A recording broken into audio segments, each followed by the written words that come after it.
I will introduce you in a few minutes. As soon as he come, I'll introduce It's your you guys. boy Basement Boxing Talk coming to you live, and we're gonna play this intro. We're gonna get the show started.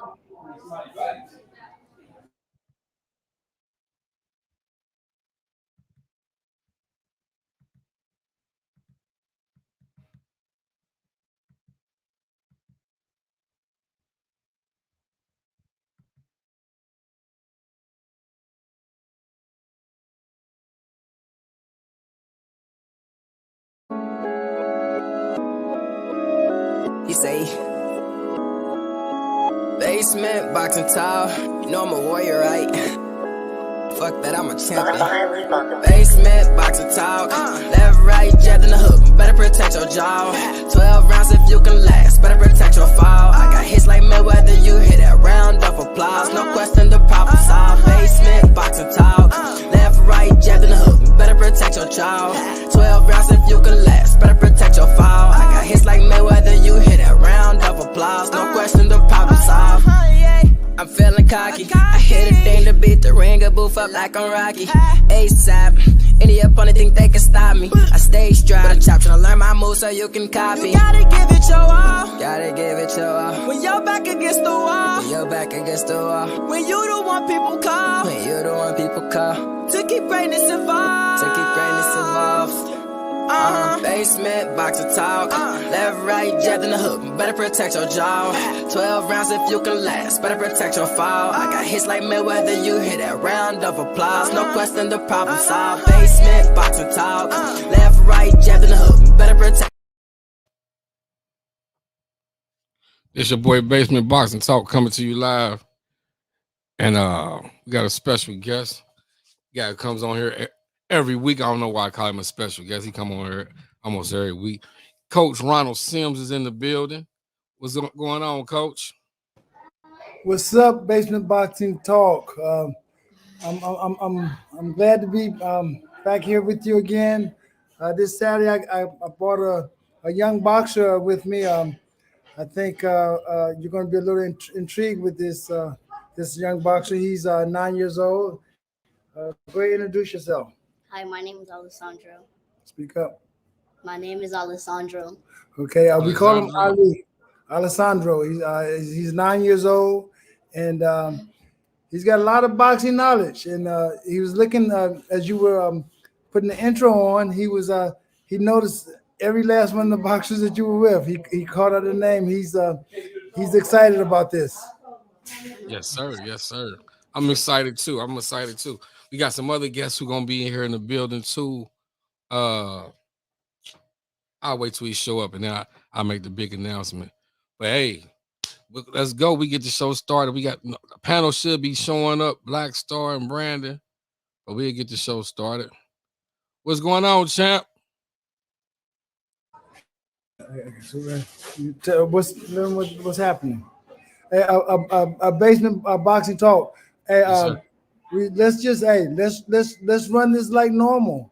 Hey, hey, just run it like normal. Don't worry about him being a kid. Guess what? He's gonna be able to handle all the talk that you guys give him. He's gonna have answers and everything. I'm telling you.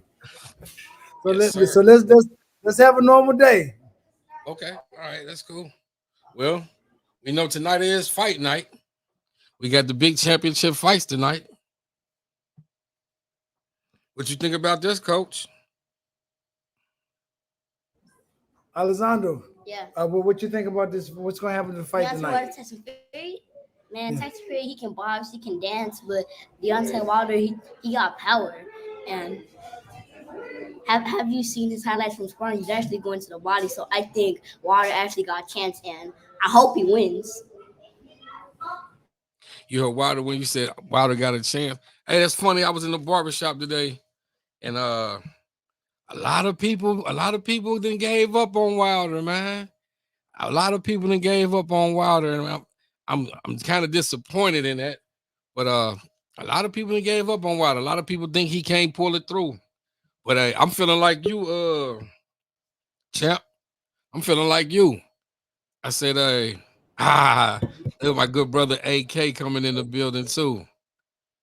Let me give a shout out to my good brother Mark Nash. What's good brother? Let's Talk Sports, y'all, is in the building. What's up? What's good? Let me give a shout out to my good brother Mark Nash. What's good brother? Let's Talk Sports, y'all, is in the building. What's up? What's good? Wow. Nash, what's good brother? Let's Talk Sports, y'all, is in the building. What's up? AK, what's good? Guy getting a haircut. We're getting that cut, basement. We're getting that cut. Online. Yo, what's good? What it do? You already know it's fight We night. doing it barbershop style. Yes, sir. Hey, barbershop we the style. shop. Hey, I'm about to get in the barbershop, baby. Hey, I got another champion to bring in real quick. I can't hear you. I can't hear y'all now. Oh man, we got another champion to bring in the building real quick. I said I got another champion to bring in the building. Michael Dawson Jr., Michael Dawson Sr. I got another champion to bring in the building. Michael Dawson Jr., Michael Dawson Sr. Your stuff echoing, AK.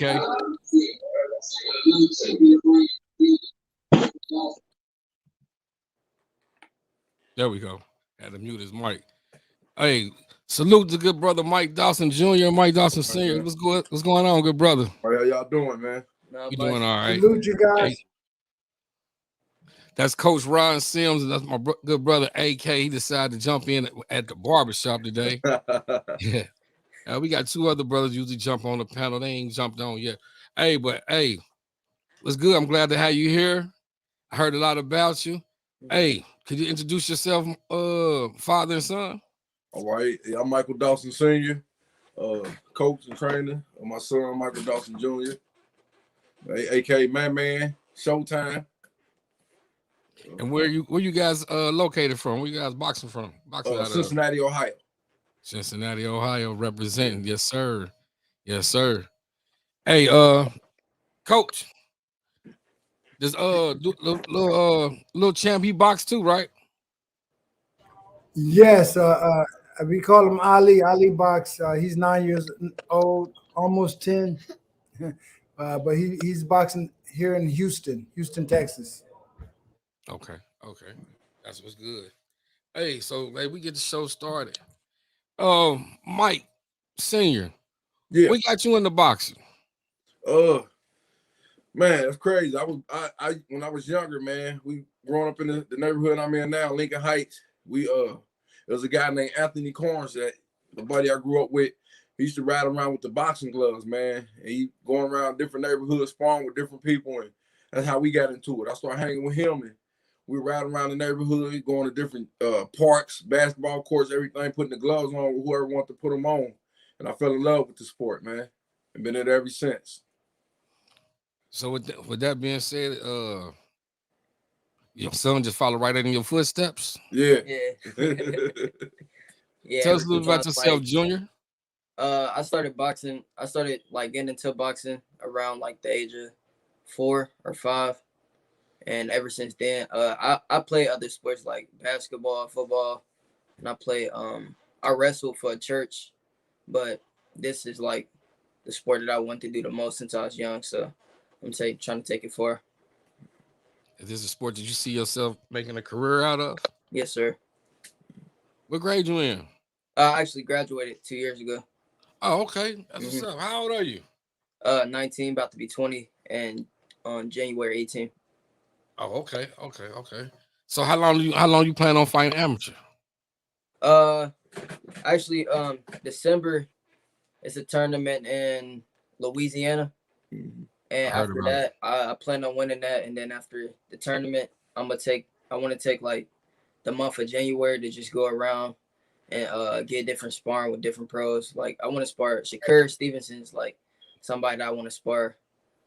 Hey, you talking to the right guy right there, Coach Ron Sims. Him and Coach Ron Sims like that. That's my favorite fighter right now. Hey, Coach he like Shakur's big uncle, man. Oh yeah. Yeah. Hey, put us up, Ryan. Yeah, but I want to I want to just take the month of January to go around and spar different type of fighters. That way I can get myself prepared fully for the pros and see like how, because I know pro work is different than amateur work. The pace is different. You got to place your punches, everything. So I just want to get different sparring with different pros for the whole month of January, and plan on turning pro like the beginning of February. Okay. From sitting down, you kind of got some wide shoulders. So what weight class do you box at? In the tournament, I'll be fighting at 139. But And then when you turn pros, pro, what do you plan on boxing at? 135? Yeah, around 135. I can't get any lower than that. Okay. Yeah. Salute to the good brother Bruce Goals. He's in the building. He says salute Basement Boxing Talk. Salute Bruce. How you doing? Right. Hey, yeah, Shakur Stevenson. Hey, you might want to talk to Coach Ron about that one. Mm-hmm. He might can get you hooked up. Yeah, most definitely, man. He's been trying to get some sparring. We done pretty much sparred everybody all over the place, man. Yeah, we sparred Rashid. I sparred Duke. Tyler McCurry. Yeah. Desmond Jarman. Yeah, he's sparred everybody, man. I sparred multiple people, a lot of people. Yeah. What's your amateur record? I got around like, how many fights I got? Like 160? About 160 fights. He probably lost about like 17, 18. Yeah. I lost about like 17 out of those. That's not bad. Mm-hmm. That's not bad. So how long you been boxing? Since the age of what? Since the age, well, I started actually getting into boxing at like the age of 3, but I started competing when 11. I was like 11. Yeah. I started competing late because we was in Indiana. They had like different rules, and then we couldn't find a gym to box out of, and we didn't really get into amateur competing until I was like 10 or 11. Yeah. Okay, AK, the one that was in the barbershop, he just sent a message. He said, What happened when you sparred Rashid Warren? Oh. it was good sparring. I can't really talk too much about it. Yeah, we try not to say nothing because he handled his business, you know, and Rashid gave him hella props behind that, man. But Rashid, that's we cool with Rashid. That's one of my favorite fighters too. Yeah. I grew up since I was like 11. Like we got a whole picture. We don't got it up, do we? No, they not period. But we got a whole little bar picture where it's like different years that we was taking pictures together. He was right here, and then he done passed Rashid Warren up in height wise. Like, it was great sparring though. Yeah, that was great sparring. Yeah, that's when he got really got his props, man.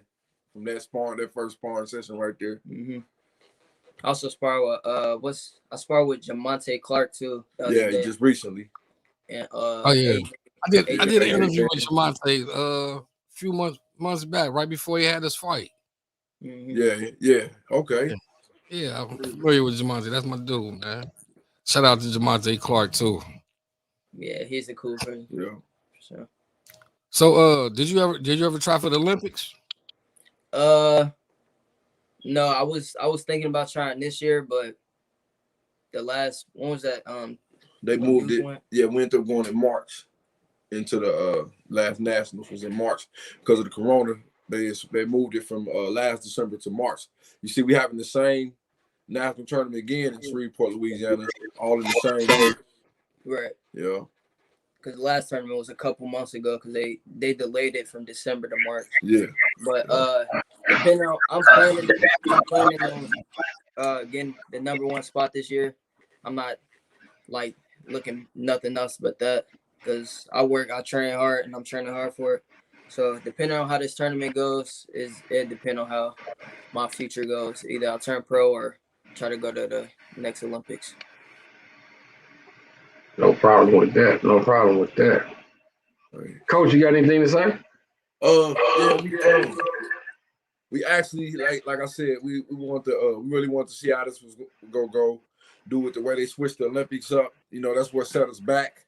And then when they did the age change years ago too, you know, that made a big difference as well. That's why that threw a lot of fighters off, and it caused a lot of fighters to prematurely go pro, you know, because of the age change. Man, I remember you could be like 16, 17, you know, and now being 19, going to Olympics, it sets some people back because they don't want to wait till they 23, 24 to make it to the Olympics, and then it ain't guaranteed you're going to make it. you know. So we're gonna make a decision after this December. We definitely looking towards February or March for going pro, but like he said, it's his decision, and we're gonna see what he doing in this December tournament. We know we're going out there for the victory. You're right. Yes, sir. That tournament is in Louisiana, right? Yes, Louisiana, correct. Basement Boxing Talk. Can I ask a question? Yes, sir. Yes, sir. Yeah, my question is this: is what make you decide that you're going to go to a lower weight class than what you are when you go professional? I mean, I'm familiar with the 135 weight class, and I know it's a lot of competition in that weight class. As far as even 145, it's a lot. So I really want to start off low because my plan is to take over different weight classes. So I want to take over the little weight class and then go up from there to 145 welterweight. Okay. This is a question I have now because you know you're going professional and you're a young guy. Mm-hmm. You're a young guy. You're gonna grow. Mm-hmm. So I don't quite understand why young guys they're they they're losing all this weight and they're hampering their growth from what I'm thinking. Now, I can see older guys. Okay, I can see older guys, dropping weight, but you young guys, y'all don't need to. Hey, up your talent, Yes, up your sir. skills, Yes, sir. instead of rather than take away from, because when you're losing that weight, you're taking away from you. You're taking away from your energy. You're Right. strong, grow, become more skillful, and Right. become and do some strength and conditioning training. Don't take away from yourself. You're young. You don't need to. You don't need to. Um, be like this when you. Right. That's advice that's some advice that I want to give you. Yes, sir. Thank And then you. also Cincinnati, man, oh man, you ain't got to go nowhere to get no sparring. Y'all got all the No, good boxing up there. I want to go everywhere though. I want to spar everybody. I want to fight Yeah, everybody. yeah. But yeah, it's great competition in the city too. Yeah. Only thing is, the boxing kind of different down here now. Everybody is like, it's like a competition between everybody. Don't nobody want to like Yeah, a work lot with of each the other. gyms don't. So They collide. A lot of the gyms collide, and then yeah, it's a mess, man. It's like we find ourselves traveling 6-7 hours just to get some sparring now. yeah. You know. Everybody, it's like Wow. a lot of hatred going on in the city right now, and jealousy Yeah. and competition. So, as far as the fighters that we cool with down here, like Jamonte Clark, we got AJ Bennett, we got a couple fighters down here that we spar with, but other than that, we usually have to travel to like Toledo. We spar with Pretty Boy Bam Bam the other day. We spar with Ferris Dixon up in Toledo. We go to Detroit. We went to Tyler McCrary. We spar. So it's a lot of great competition, but the city. We went to Tony Harrison Gym up in Detroit. We got some good work up there. It's like we doing a lot of traveling to get work though. That's what's up, man. Yeah. That's what's up. That's what's up. So do you have any international experience? You got any international experience? One that was the It was Ireland. Yeah. Yeah, and then I won that by second round TKO. That's something coach can probably help you on too. Coach do a lot of international training too, man.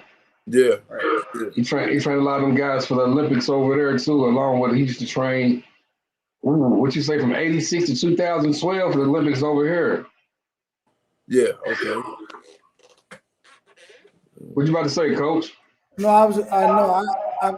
I've been with USA Boxing. But actually, I started boxing in '85 myself. I was with the '88 team. I was with the '92 team, the '96 team. Then I helped with I knew all the guys in 2000 team. 2004 team, I was with Andre Ward and with Bashir Abdullah, helping coach them, get them ready for the Olympics. Also, 2008, 2012 team, and then 2016, I went to India for 5 years. But before I went to India, I was working with Troy Isley and Shakur Stevenson, Dara Shin, Antoine Douglas. We had a pretty good stable. I don't know if y'all know K Karoma. He was the coach also there. Um, we had a pretty good stable with those guys. As a matter of fact, all of them won national championships. Okay. Yeah, it's good. Yes, sir.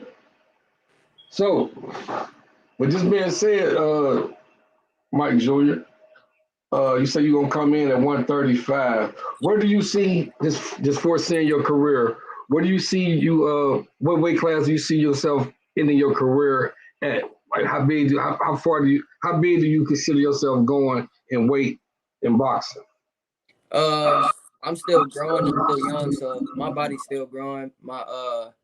I'm not fully developed yet. So like you just said, it's better to probably stay, not drop weight, just because I'm still growing. So as far as my body grows, it's as far as I'm gonna go. Yeah, makes sense. Mhm. How's by you being his father, and you knowing your son, what weight do you think you can see your son probably ending up at Uh, career wise? I see him get. I know he. I seen him going to Definitely welterweight, but welterweight. I seen him probably going all the way up as far as 54. Okay. Just because I know our size, like in our family, we ain't no real big guys in our family, none of us, And he really starting to pass me up, Right. So, Yeah, I might be bigger than that. I'm Yeah. definitely gonna be touching welterweight for sure though. Yeah. That's because I'm already at welterweight basically. Right. Ain't nothing wrong with it. Right. Little Chad, what you got to say, man? Yeah. About what? Yeah, you got anything to say about the boxing? You got any questions for Michael Dawson? I mean, you're a young amateur. He's got some experience, and he's up at the top. He's going to nationals in Louisiana. You think you'll end up fighting Virgil Ortiz? Virgil Ortiz, I would love to fight Virgil Ortiz. I'd love to fight Virgil Ortiz for sure. I want to fight everybody. I want to end my career with like 100 fights if possible. I want to fight everybody. So yeah, Hey, that's good. Is it hard for you to find competition right now? It's not really hard because this day and age, my generation, everybody's competitive. So for the most part, everybody like me, I want to fight or spar the best, and that's the same for everybody else for the most part. Yeah, So, it is real competitive. I hope it get like the 80s was, where everybody wanted to fight everybody. Exactly. As far as shows though, it's kind of hard finding competition because most people they pull out of fights they pull out of fights most of the time. Yeah. So we really don't get that much competition as far as like fights. That's why we travel a lot to spar. Yeah. Or in tournaments is probably the only time we really get to work. High level competition. Yeah. When the last tournament you was in? In March. The one in March. Yeah, back in Shreveport Park, Louisiana. Yeah. And what place did you come in? What place did you come in there? I was in the semis. I lost to this dude Joshua. I forgot. What's his name? Joshua. I can't remember his name, But the way to fight, we got the fight. We watched the fight multiple times. I thought I won the fight, but amateur boxing judges see different. But I just took it as a learning experience. I still got good competition and good experience. So, but I made it to the semis. Okay, you said you watched that fight a few times. If you can go back and have another rematch with that guy, what did you learn from the first fight that you would use against him in the second fight?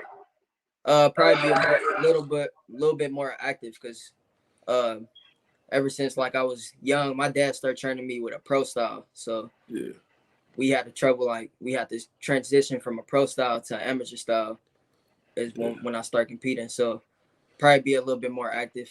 Yeah. I like to pick my shots a lot, but also I'm learning the amateur style still, but I'm at a pro style right now. So probably just be a little bit more active. Right. Okay. Yeah, amateur. They want to see.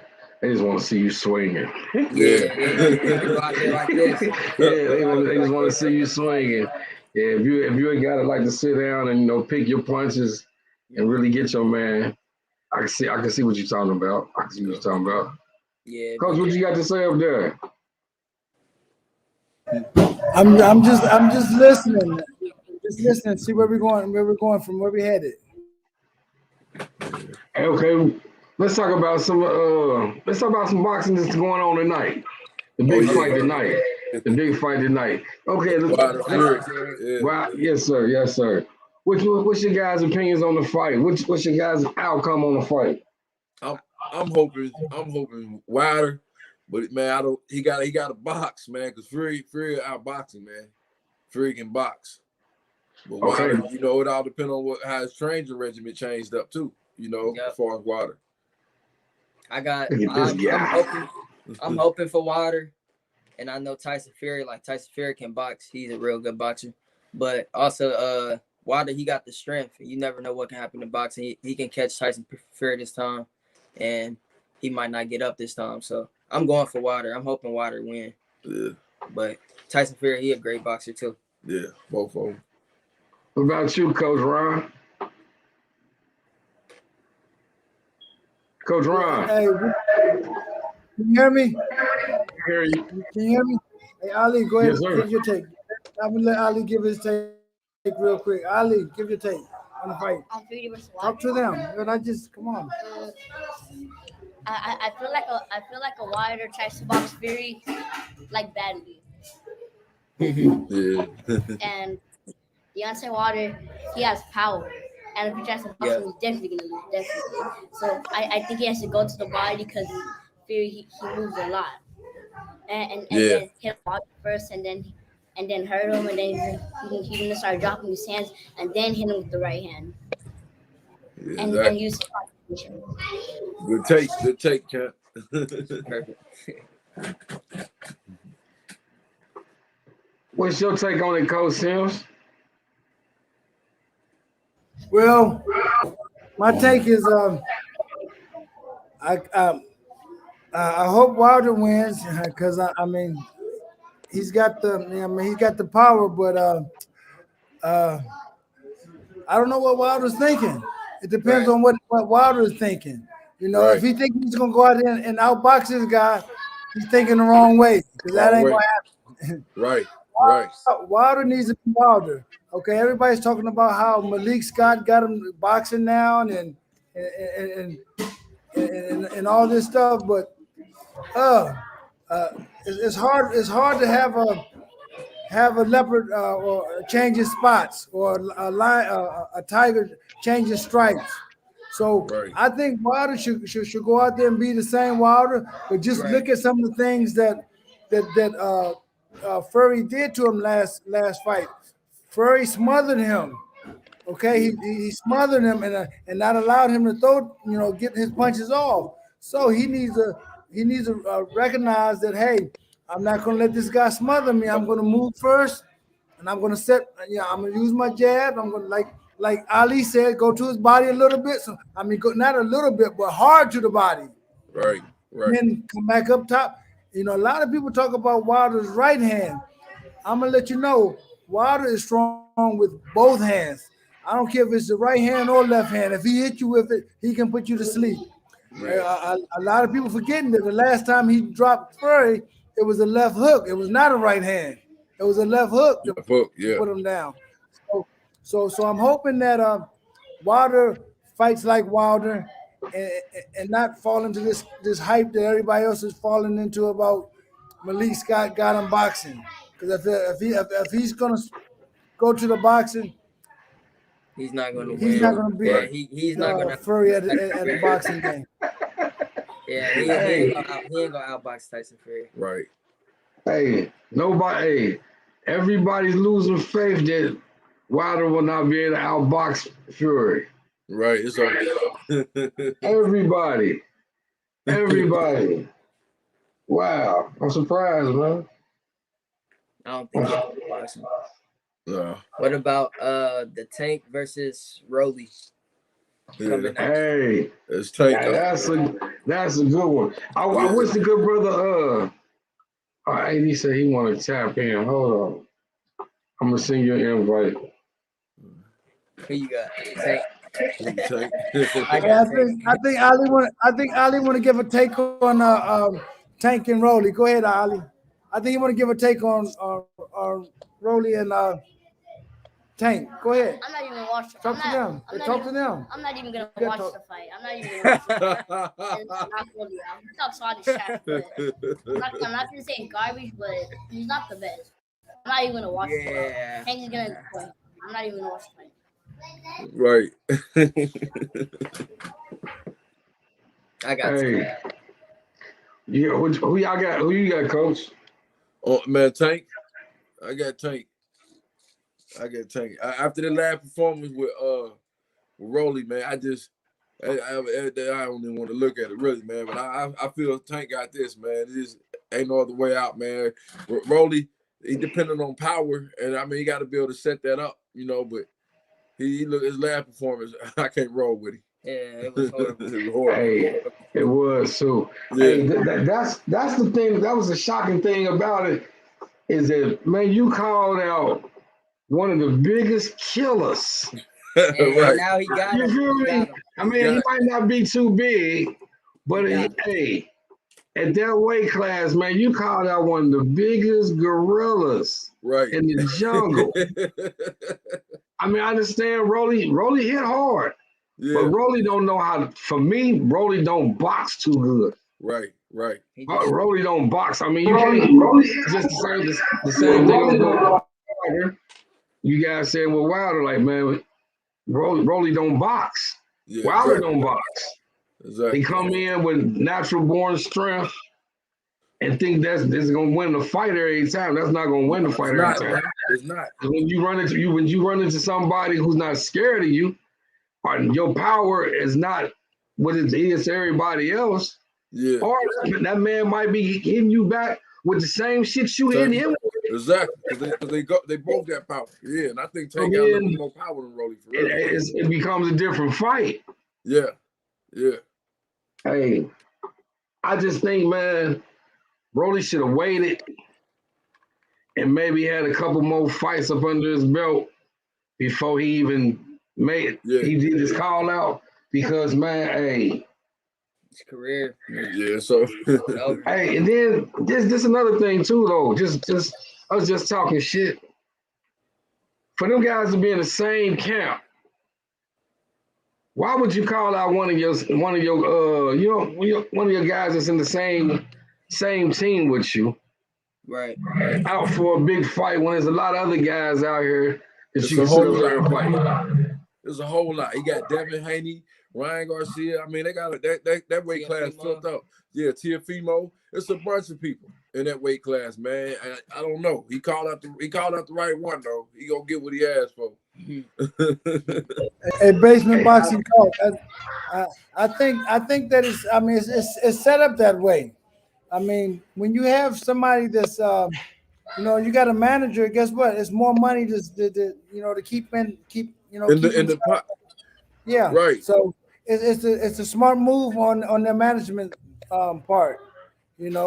It's a smart move, and they already know who's going to win. They already know who's going to win. Okay, so listen to this. It's a smart move for management, right? But this is not a smart move for Rolly, because man, everybody can recover from losses. Yeah. And listen here, man, dude. I'm just saying the same man. Tank got power, man. He could end your career. Right. This ain't nothing to win. This ain't nothing to play with. Yeah. Exactly. Man, the way he hit Leah Santa Cruz, I'm surprised that man still ain't stepped in the ring yet, has he? Yeah, for real, man. He still ain't stepped in the ring yet. For real, man. Cause that shit, man. Listen, and that's why I'm surprised, man. That Rolly, that I think he bit off some more than what he can chew, man. Yeah, sure. Yeah. One thing I can say, man, he ain't scared to fight. Yeah, I mean, it's a difference from being scared to fight. Yeah, I understand. And And fighting in a lose-lose situation. right, I mean, because you could have went the fight. You could have fought a couple other people, man, and build up this fight. Maybe we got a little bit more money too than Right, what you get. You feel me? yeah. You go out here and take, man, whatever punishment you give. Yeah. I think it's a little too early in his career to call out Tank right now. Yeah. But he asked for him and he got him, so let's see what happens. That's it. Man, we got the good brother AK back in the building. What's good, brother? What you got to say? I dropped out. Can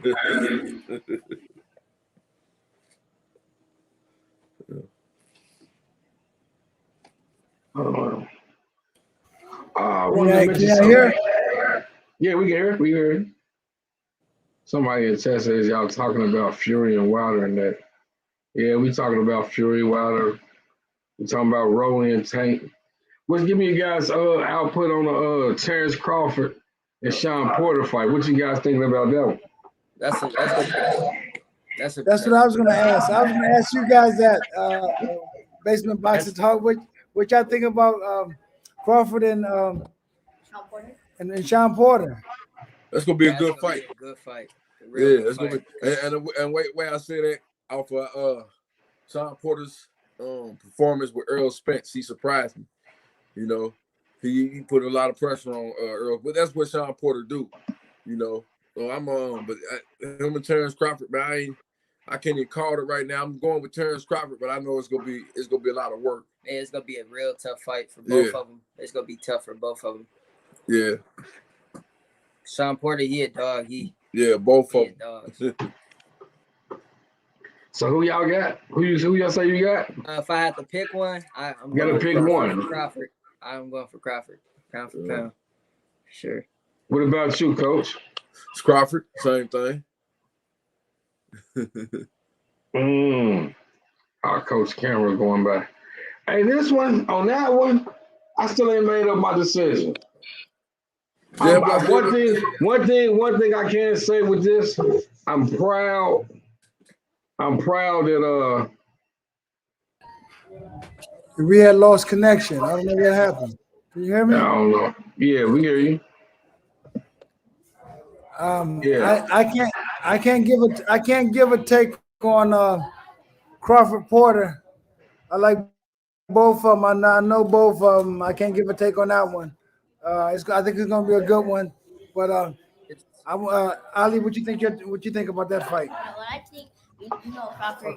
He keep. Porter, he keeps coming.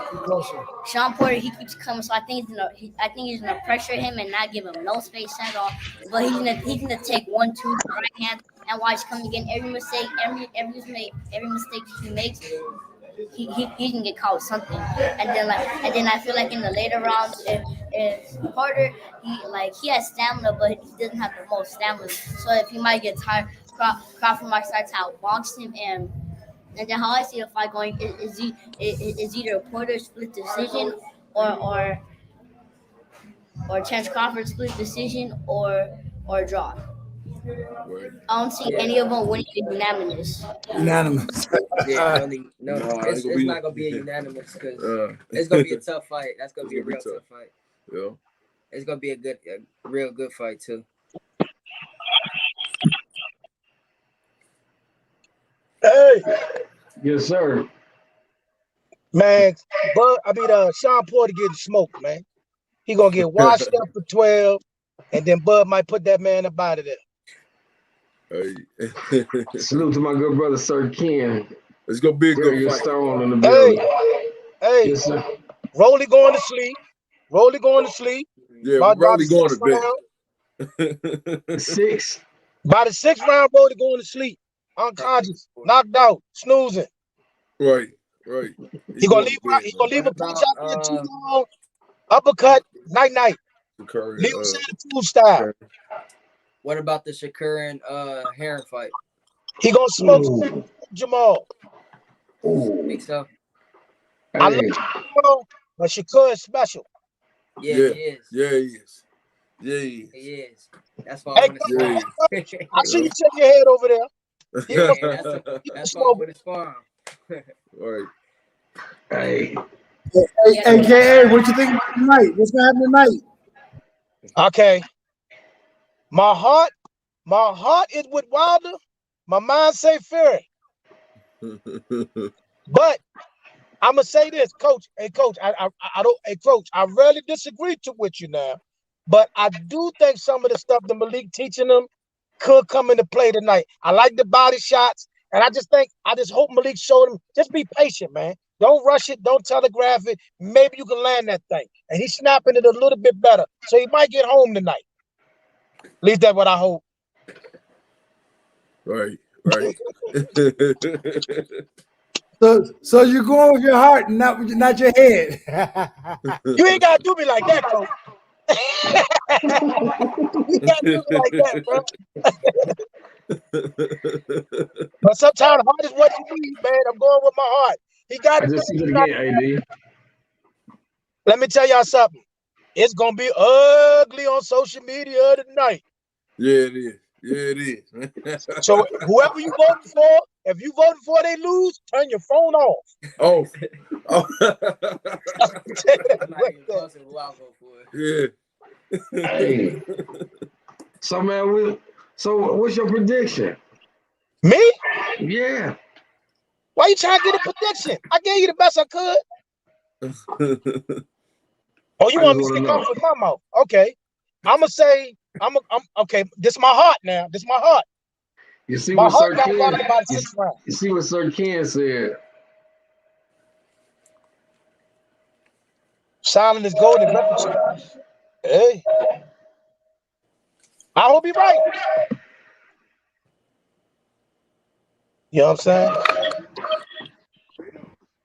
AD. What's going on, players? What's up, man? What's happening? First thing first, what's up, everybody on Boxing Talk? You feel me? How everybody doing, man? It's good, man. Good.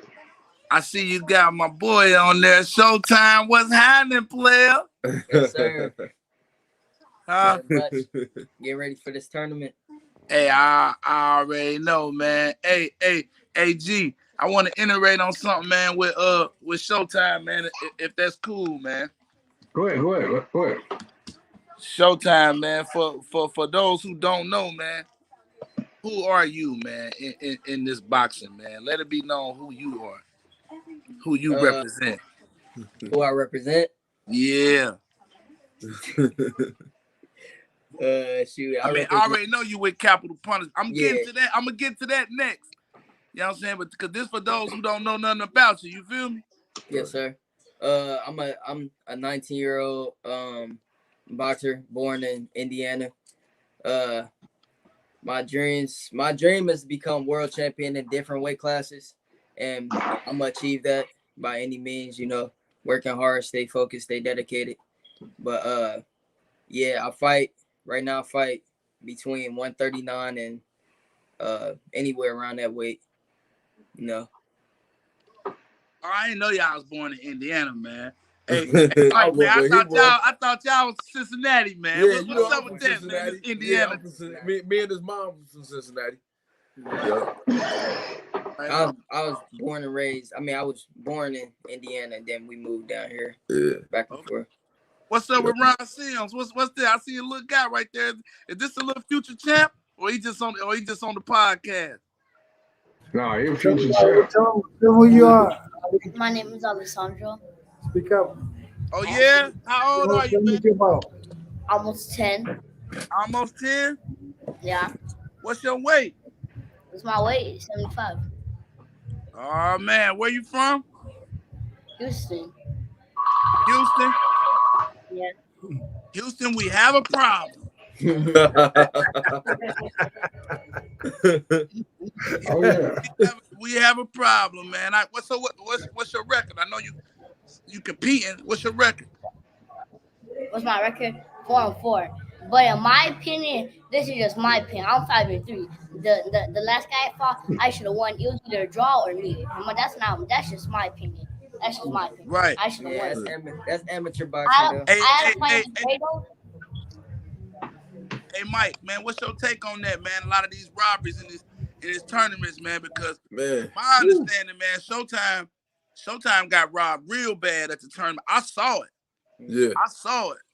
What's your take on that, man? Because man, it's honestly, I see. hold on. Hey, big bro, hold on. Hey, big bro, big G. We can talk on here how we want to talk, right? It ain't PG-13, is it? No. We go. All right, so that was some bullshit, Yeah. and we need to get down to that, man. Because I was talking to Big Keith, man. A lot of people that know, man, in this amateur boxing shit, man. That tournament, man, that was one of the worst tournaments, man. Like after COVID and all this shit, you know, that was like one of the first big tournaments. But a lot of cats was getting robbed, man. Like a lot of them, man. A lot of people was coming up to our guys and was like, "Yo, man, you know, he fought our fighter, but he really won." You know, so that's big, man. And what's your take on that shit, man? Man, it's can I say something on that, Adrian? Yeah. Yes, sir. Yeah, I mean, because I've been around amateur boxing for a long time, and I've seen it. I've seen it happen so many times, and a lot of times what they're doing is they're creating monsters, and guess what? And the person that they're giving the fight to, they're making them softer. I've seen it so many times whereas I can give you one, and I hate to. I mean, the guy was good, but he had lost in the Olympic trials to a guy by the name Ed Hobson from St. Louis. I can think of the guy's name right now, but he's from Mississippi. He was like back in the 80s, and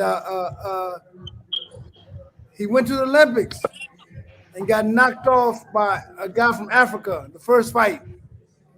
Okay, a lot of times the officials they don't realize what they're doing. Then sometimes, let's say like this year, this is not Olympic year, and they got a favorite and they pushing that favorite. That second and third place dude, they're going home and they're working harder.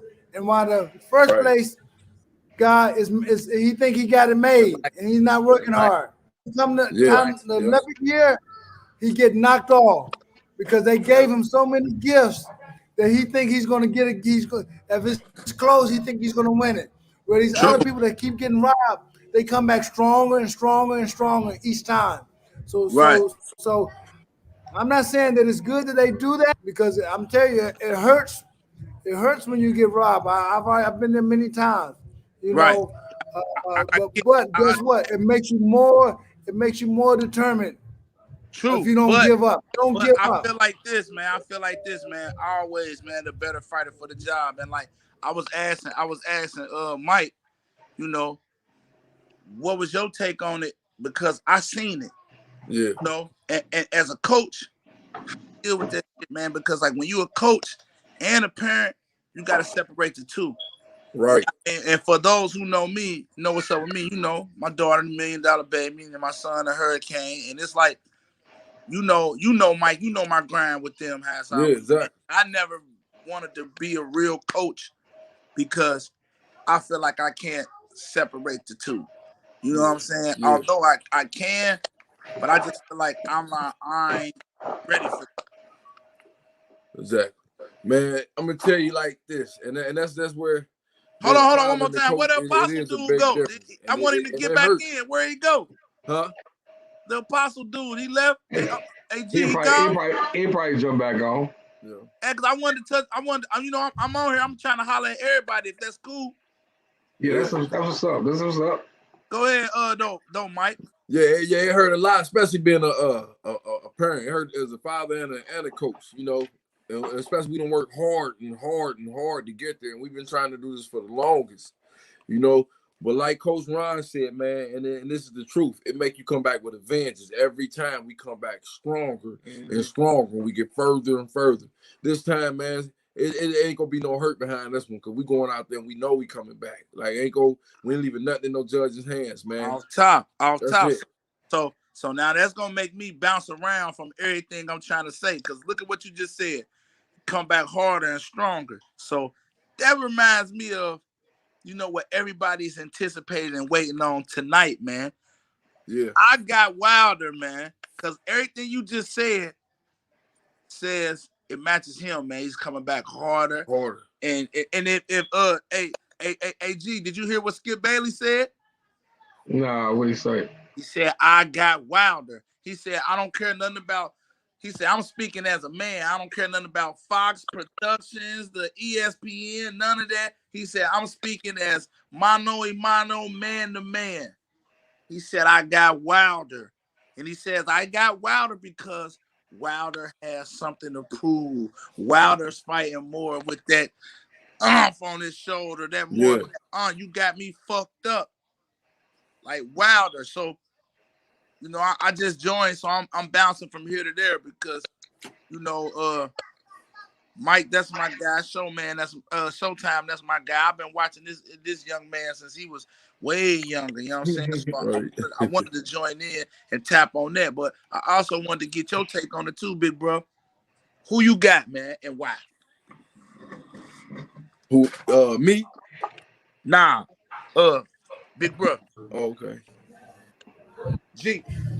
Yo. You ain't hear me. Who you got? Yeah. I'm going with Wilder.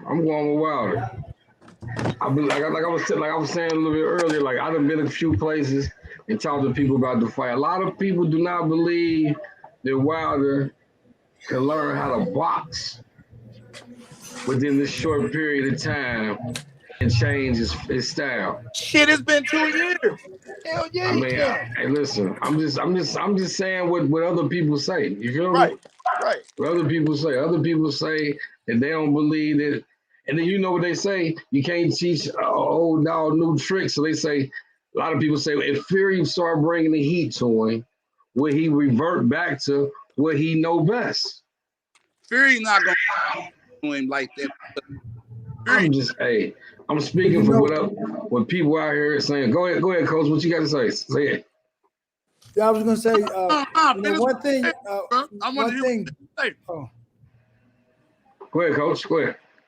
I was gonna say that one thing we gotta remember is that Wilder does have one of the best jabs in the business, and people don't recognize that. Okay.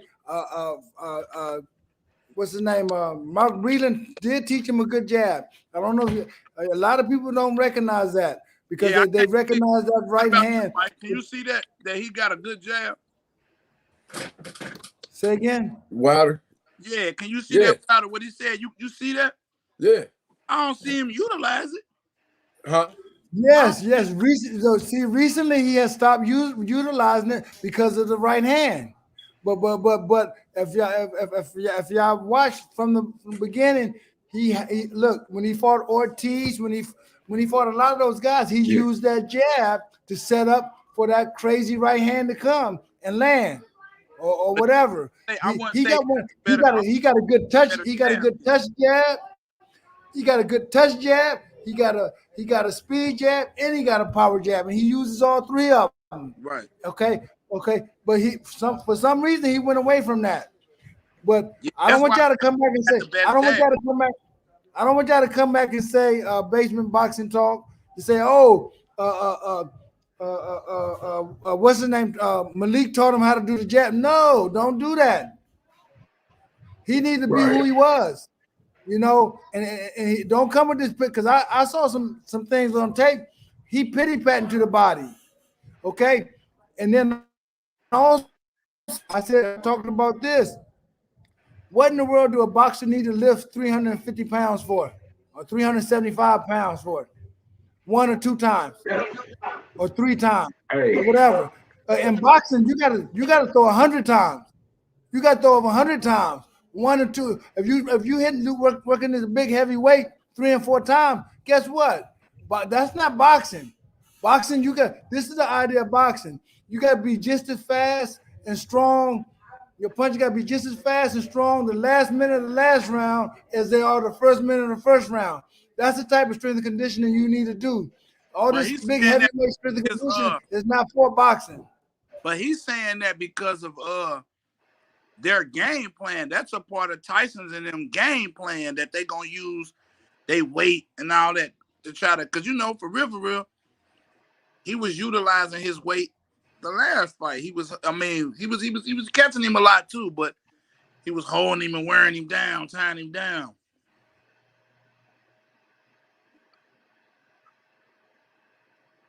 Right. So With that being said, I still believe the Wilder gonna win. me too. I still believe the Wilder can win. It's I feel that Wilder got too much aggression. This is just a fight that he know he can't lose. This is a fight he know he can't lose. Because if he do lose, it's over. It's over. Everything you said, all the things you just said, if Wilder loses, it's no bouncing back. You feel me? There's no bouncing back. Like my man AK said before he got disconnected. Like, man, social media is going to go crazy tonight. No matter who wins the fight. Right. You feel me? No matter who wins this fight, social media going to go crazy. And, man, I don't see Wilder being able to bounce back if he loses this fight. This fight means so much for him, for boxing. I do. And for all the allegations and stuff that was said, you feel me? Because to lose this fight and you to sit up here and say this man had cheated, you said you was hit with shit, shit was in your water, whatever the fuck you just said, and you never actually pulled no real proof out. We haven't seen we've never seen a doctor's statement saying, yeah, you was hit with this or this was this happened. We never seen none of this shit. You just said this shit and went to court and got your rematch. Okay, this is a rematch. But if you lose this fight, brother, I can't see. You won't pack your Raiders like that no more, bro. Yes, he will. Because of the simple fact, I beg the difference. He's still Wilder. You know what I'm saying? You got to think, if he does lose this fight, which I doubt it, he does. Look who he losing to. It ain't like he losing to Bum. He losing to Tyson Fury, somebody that's been solidified. You know what I'm saying? So he definitely could still jump in and still be the top dog. You know what I'm saying? Hey. Irrelevant. Basement boxing. Can I ask you on that? Go ahead, coach. Go ahead. I kind of agree with you, but on the other hand, if he wins this fight, does it command for a fourth fight? I was thinking of that too. Listen. We just ain't made it there long enough in the show to say it. That was another thing too. I ain't never because seen guess what? Because guess what? We got a draw and then 2 men with a win. So it's still even. Yeah, it's gonna have to be. So do you go for a fourth? No. Can you hear me? Explain yourself, AK. Listen, you get this victory, you stay as far away from that white boy as you possibly can. You don't go nowhere near him. You don't go to if people, you go somewhere else. You don't go nowhere now. You hear me? You get this done, you take off running. Go over there, fight Usyk and get that bag of money. Don't go nowhere near him. I don't care what he say. Run. Nah, see, Wilder ain't gonna do that because Wilder one of them back in the day brothers, man. One of them. He's a real live warrior. So you ain't finna call. But think about it. Who calling Wilder out? Nobody want to fight Wilder. So Wilder, if you're calling him out, he's gonna fight you. Wilder, he will fight him 5, 6. He will keep fighting him. You know what I'm saying? Because that's how Wilder is. Black Lives Matter. Everybody go down there Everybody go down there after this fight. He say, "You want to do it again?" No, no, Hey, you got me choking no. on that one, AK. You know what I'm saying? And if he lose tonight, and if he lose tonight, he be 5'6". He be 5'6" in Tuscaloosa in 2 weeks. Hey, What'd you, AK, man, hey, what'd you say? What'd you say, AK? If he lose tonight, he be 5'6" in Tuscaloosa in 2 weeks. no, he won't, bro. He's still gonna Listen, be bro. irrelevant. Listen. The only thing he gonna be good for if he lose tonight is the world's biggest fish fry. Cause that's all you gonna get, buddy. It's over after this. No, it ain't. That's it. It's over, buddy. He's still gonna. Cause guess what? Hey, People, I wouldn't mind seeing him in. What's that? What's that? Ruette? What was the dude name? I can't think of his name to be Andy. Bruh. I want to see him. Hey. You put the world. Listen. You put the whole hood on your back tonight. You got the whole world going, and it's split in half tonight. You can't take an L tonight. It's frying fish. It's win tonight or fry fish. You pick. Who you going with, man? I ain't catch who you going with. Who you got? My heart is with Wilder. My mind say so. Hey, look, I'm gonna keep it real, right? Me, we all know for real that Fury is the better boxer. Let's all be real. We all is agreeing with that? Yes. Okay. Showtime. You agree with that? Okay. Coach Ron, you agree with that?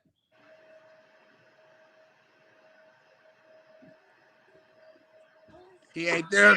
Coach Ron. I don't know, Coach. Coach just faded out. Right on. Apostle, you ain't there no more?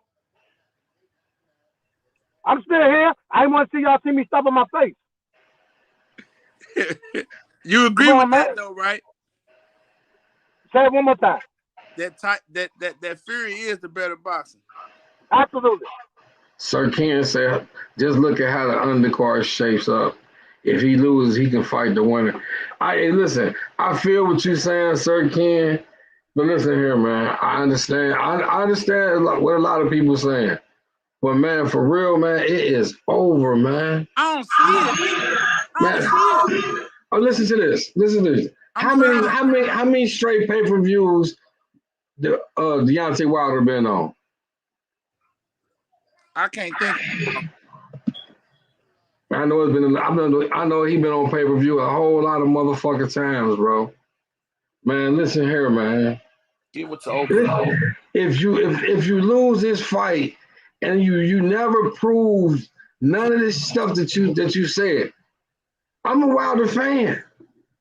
But at the same time, you never ever produced nothing to back up what you said. Look at it this way, though, y'all. Firing a few more. Go ahead, AK. Look at it this way, Adrian. It's the allegation that got us here tonight. Exactly. We didn't. No. At first, the public was like, "We've seen 2 fights of this. We don't want a third." The allegations got us here tonight. That's why we're here tonight. That's why a lot of Wilder fans are thinking they got hope tonight. You got to deliver. You got to deliver. You had 2 years of training. You go out there and lay an egg. It's over. It's over. It's over. It's fish. It's fish, baby. Listen. If you knock Fury out, or it's fish grease everywhere. Fish grease everywhere. Hey, so you wouldn't believe that. Sir Ken said, hey, listen, Sir Ken said, that's only if he loses. Once he wins tonight, the sky's the limit. Now, hey, listen, that's the other thing. If Deontay Wilder goes out here and handles his business, which I believe he's gonna do. I believe he's gonna do.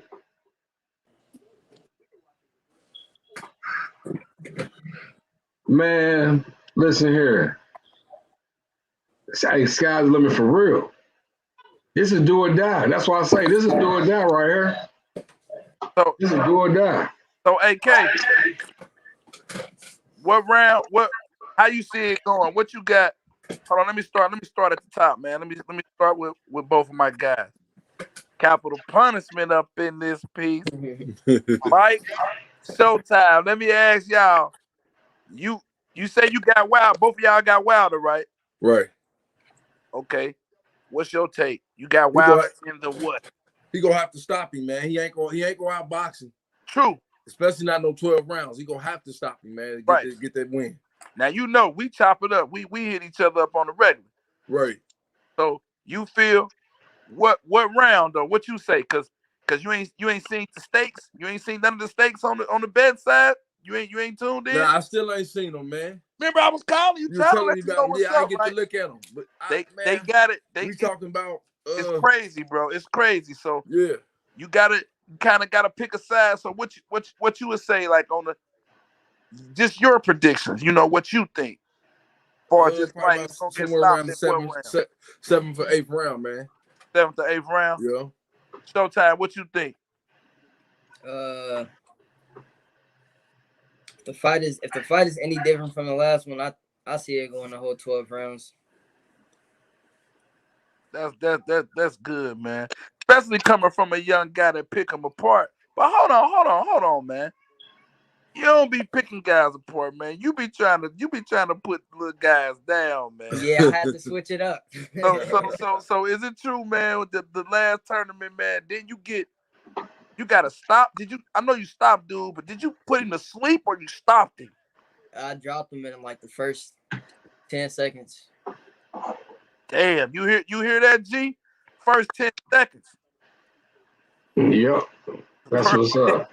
First 10 seconds. If y'all don't know, man, Little Showtime is really live, bro. If y'all do not know. Hey, and for the record though, if you on this show, you got to be somebody. You know what I'm talking about? Yeah, definitely. So Ron Sims, let me ask your little fighter. Who you got, young man? Wilder versus Fury. I'm gonna be honest with you. I got Wilder. I got Wilder. I'm gonna be honest with you. Why? Why?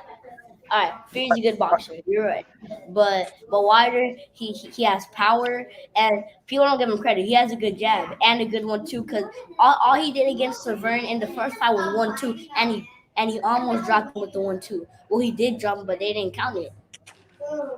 So people don't give him credit. He has a good one too, but he let go of the jab because people started talking about his right hand. Right. So I think he's not going to beat him at a boxing match. And we all know that, but if he uses his jab and jabs the body and just hit his body, mainly just hit his body, and he'll win. Hey, y'all do it to this little kid, man. This little kid know too much. Hey, man, he gonna be a boxing analyst, man. He gonna be a boxing analyst. Hey, this little kid He a pro boxer, right? Because I'm trying to go pro. Yeah. Hey, you hear him, AK? Yeah, man, I'm listening to him. So listen, y'all, let me throw this wild card in here, man. Yes, I sir. disagree with everything everybody said. I think Wilder can beat him in a boxing match. I said it, and listen, write it down, take a picture. I said it, that Wilder can win a boxing match. I said it. I want credit for this. I'm documenting this. I think Wilder can go out there, use the jab, hit him to the body, keep him at bay for the right hand. Just don't telegraph the right hand. Stay patient. Stay in your pocket. Use the ring. Use your head movement. Fury ain't tiptoe shot like that. He ain't fighting Ali tonight. He's fighting Right. He can outbox that man. I'm going with it. That's what my heart said. I'm sticking to it. Wilder. I mean, Don't stop it. Hey, hold on. Hey, hold on. Let me give you a shout out to my man G5 Jeff in the building real quick. What's up, G? All right, come on, y'all want to jump on me? Let's go. Okay, AKA, I gotta jump on you, man, because out of all the fights that Wilder has had, who has he outboxed? Nobody. Knock their ass out. But that's his slogan. You know what he say? That's not the point here tonight. That's not the point. Be perfect for 12 rounds. I gotta be. That's not the point. That's not the point. Hey, G5. That's what I keep telling them. Like, right. Man, I cannot see Wilder not winning this fight, bro. You mean no? Hold on. Basement. Let me ask you a question. What You up? mean your heart don't want to see Wilder not win this fight? You can see him not winning it because we've seen him not win it 2 times already. You can see him not doing it. You saw him not I do it. believe he's gonna do it, and Hey. I'm betting he do it. So it's a difference. You can talk what you feel. What are you betting? What are you betting? Nothing.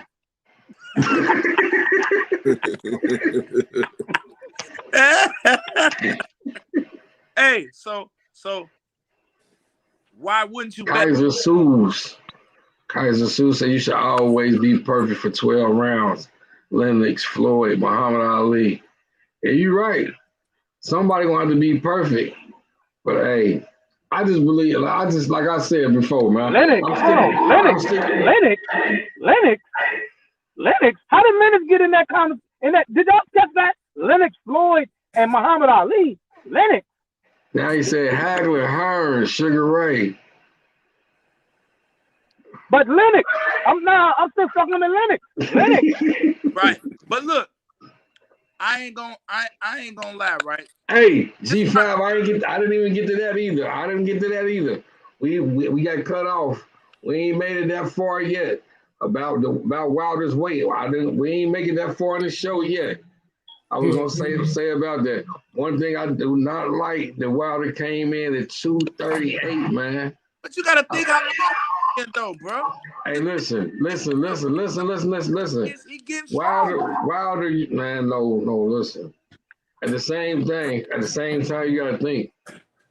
Wilder fought Fury the first time at I think 209.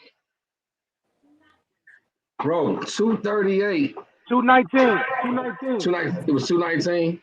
Yeah. So he done doubled the weight. He done doubled the weight from the first time. What did he weigh last time? 230. So then he come in a little bit more heavy. Hey, I break shit down. Like yeah. I still, like I say, I'm going with Wilder. I believe he got too much to lose this fight. But at the same time, if this fight goes into the trenches, if it goes past 8 rounds, I'm leery. If it makes it to motherfucker 6 rounds, I'm kind of leery.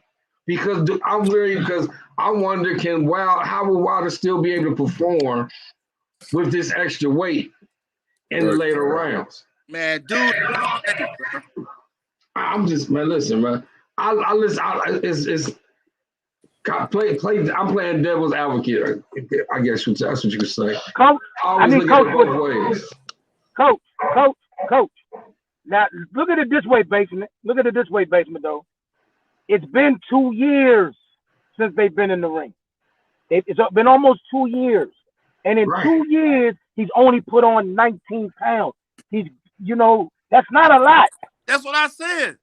And when you look at it now, if it was in between fights, like 6 months, I get you. It's been 2 years. 19 pounds, and it's 19 pounds of muscle. Most definitely. The only question we got to look at tonight is his leg sturdy. If his legs are lean for him tonight, the 19 pounds won't matter. Do you agree with that, Coach? In his shape. Yeah. Look how lean he is. They ain't seen no heavyweight as lean as dude, man. That's why they say dude a freak of nature, man. I understand that. He don't look like a stuffed animal. Nah. Hey, let me say this. Y'all said about the power. That's the whole motherfucking thing. That makes a whole that makes it more relevant. That makes Wilder more dangerous. And I'm gonna tell you why, right? Y'all know I got my daughter, $1 Million Baby, and my little son, the Hurricane. Now, he got popped just like her. Shit. Hey, hold on, man. Who is this guy, Kaiser? Who is this guy, man?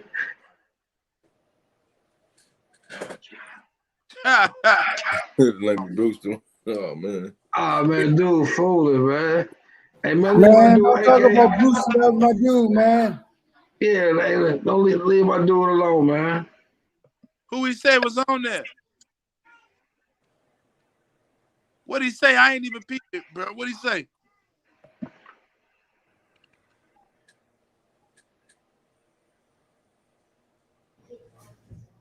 Oh, he coming for me. Oh, he coming for me. Oh. That's why. Hey, listen, man. That's why I told him to leave you alone, Can I bro. address him? Can I address him? Can I address him? Free. All right, go ahead. Hey, Go Fred. ahead. Listen, he said be perfect for 12 rounds, right?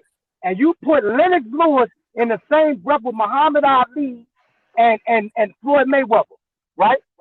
What's one thing about Lennox Lewis that he did that they didn't? Went to sleep, right? So he wasn't perfect for 12 rounds because he went to sleep 2 times, right? And am I factual or no? Wait, who put him to sleep? Oliver McCall and Hakeem Rockman. Sleep. Twice. What we talking about? You don't put nobody like that in the same breath as Floyd and Muhammad Ali. I agree. All right, I'm gonna go back to my soapbox. I had to get that off.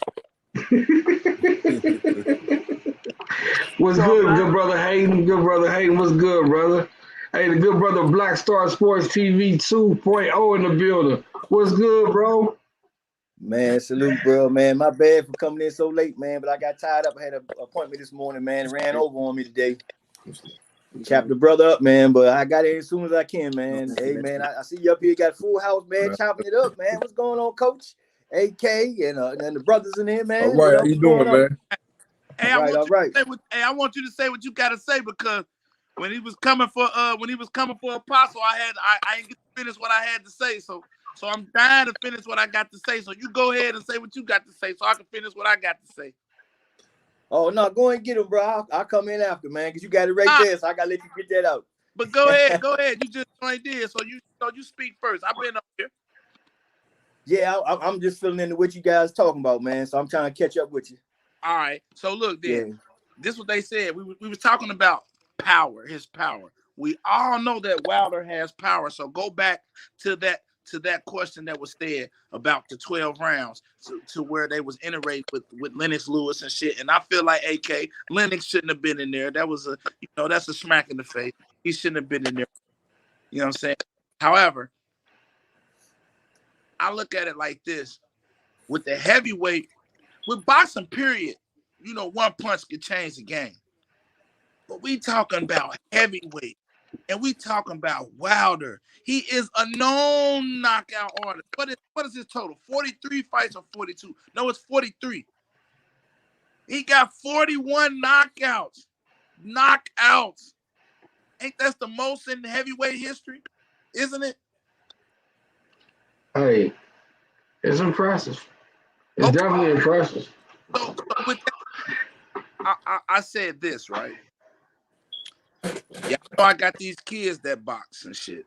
So hitting the pads with them and shit. One day, I'm hitting the pads with $1 Million Baby. Now she fast. So I'm like, that jab need to be like this. That jab need to be like this or whatever. And I'm like, throw it and I'm trying to catch it. I didn't put my hand up fast enough. Boom! Rock my shit. You hear me? Boom! She was like 9 at the time, bro. She's 12. Now I'm just saying, she's 12. So if her punches hurt to the face, now here's my 6-year-old, my 5-year-old right here. I mess with her here and there. I think like, oh, come on, you can hit me. Shit. We can't take these punches to the face. I'm just saying, seriously. We can't take these punches to the face. So just imagine, fuck that. I'm going to say Showtime. Mike, you can't let Showtime hit you in your face clean. Nah, that's over. He done popped my lip barely. Catching mitts, man. Man, Ron, Coach Ron, your little guy right there, man. What is that? Your grandson? Your son? What is it to you? No, he's a boxer in the gym here in Houston. I just want to bring him on because he got a lot of boxing knowledge and history. You could talk to him about anything boxing. He gonna speak on it. That's what's up. I see him being around good guys, man. That's what's up. So with that being said, though, you don't believe that if he hits you in your face, that you're gonna feel it?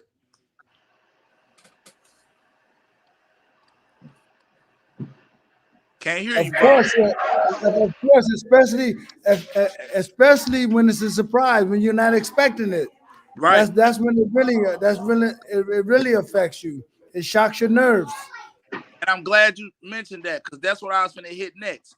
Now, we talking about two heavyweight fighters. One that's damn near 300 pounds and one that's what exactly is Wilder? 238? What is it? 235? What is it? Yeah, 238, right on the head. Yep. Okay, we're going to just call him a train. Man. It's a train. The night train, because you're going to sleep and you hit your ass. It's proven. Man. And he put it on the right way this time too. He ready. He looked good, man. And the thing I love about it, man, is that this weigh-in, Tyson Fury whole game plan has been exposed. He can't, we was thinking, maybe he gonna go back to boxing because we know all the things that came into play from the last fight. But him coming in at 277, he almost got to fight that style. He's not gonna be able to be as light on his feet or move as quick as he would say. But they'll probably use that for an excuse for a fourth fight. But I think right now, Wilder's just ready, man, chopping at the bit. It's been going on for so long. So much has been said about him. So much has been. I mean, a man sitting in the corner and the whole world doggy like that for almost a year. I mean, it's just been crazy, man. They've been relentless. What's messed up about society, man? During that fight, bro, the fight wasn't even over. They was already making memes, talking about the boy, and they do you wrong, man, with this shit, man. And I'm hey, Big G, I'm glad that you got like some of these amateurs on here too, man, because like this shit deep, man, and this is about boxing period. Like the amateurs that's studying, the students of the game that's becoming pro. You know what I'm saying? And us is like being pro analysts and just boxing analyst period, man. Like this is good flavors right there because like Mike Dawson right there, I know that man. You know what I'm saying? And I know his son. I know the grind that he done with this shit, man. You know what I'm saying? So like it really takes hard work to do this shit, man. And then like a lot of kids, because it ain't no mystery. We train kids and we do this. A lot of kids be like, I want to do this, but when they get a bite of seeing what you really got to do, shit, it's over. It's over. They don't want to do this shit, man. And then like, we could talk about these pros, but I want to give it up to these little youngsters that we got on the phone too, man, because on the line too right now, because y'all don't understand they grind, man. They grind hard, man. I'm an older player. I got these younger kids, man. I say, man, I'm gonna get my ass on this treadmill. These youngsters at a certain age, they fight 1 minute round. So I say, man, I should be able to do 1 minute straight on this. My daughter them doing 1 minute. Nah, let me put it on there for 3. Man, listen. Yeah, you gotta say nothing else, bro. I did this 3 minutes on that treadmill. I said, "Ooh." Hey, I was talking big shit. Hey, G, you know what Meredith is from our gym, Right? So they run from Real Deal Boxing Gym, from up Meredith to Daly and back. That's a run. So I'm hyping the guys up like, yeah, I'm about to do this shit. Let's go. Man, I ain't get nowhere, man. I was like, whoo, I couldn't do it, man. So I commend y'all. And for people that don't know, these guys is working hard, man. Super like hard. if y'all really don't know, for real, y'all got to give it to them. Like Coach Ron, what's the young man name again? I didn't get your name again, young man. What's your name? Ali. You gotta be something, man. You got that name. Yeah, bro. Man. Hey, that's what's up, man. And you say you done had 8 fights? Might have to take. I might. He's just starting. He's just starting. He's getting better and better. He's picking up some things. So, Just you know, like we promoting it. just We like promoting it talk too. about Michael Dawson. Just like we talking to Dawson. You know, Dawson talked about his his last nationals. But guess what? He went back. He went back and studied. Yeah. He went back and studied. He made it to the semifinals. And this time, guess what? He's going to take a step up and make it to the finals and win. Yes, You know, sir. you know what? Hey, you're not a loser. You're always a winner. As long as you What's don't your quit. walk around way, Ali? Okay, because Yes, you sir. because you gotta hey, you gotta learn. We make mistakes. We make mistakes, and if you don't make mistakes, you're not going to get any better. Right. Right. Exactly.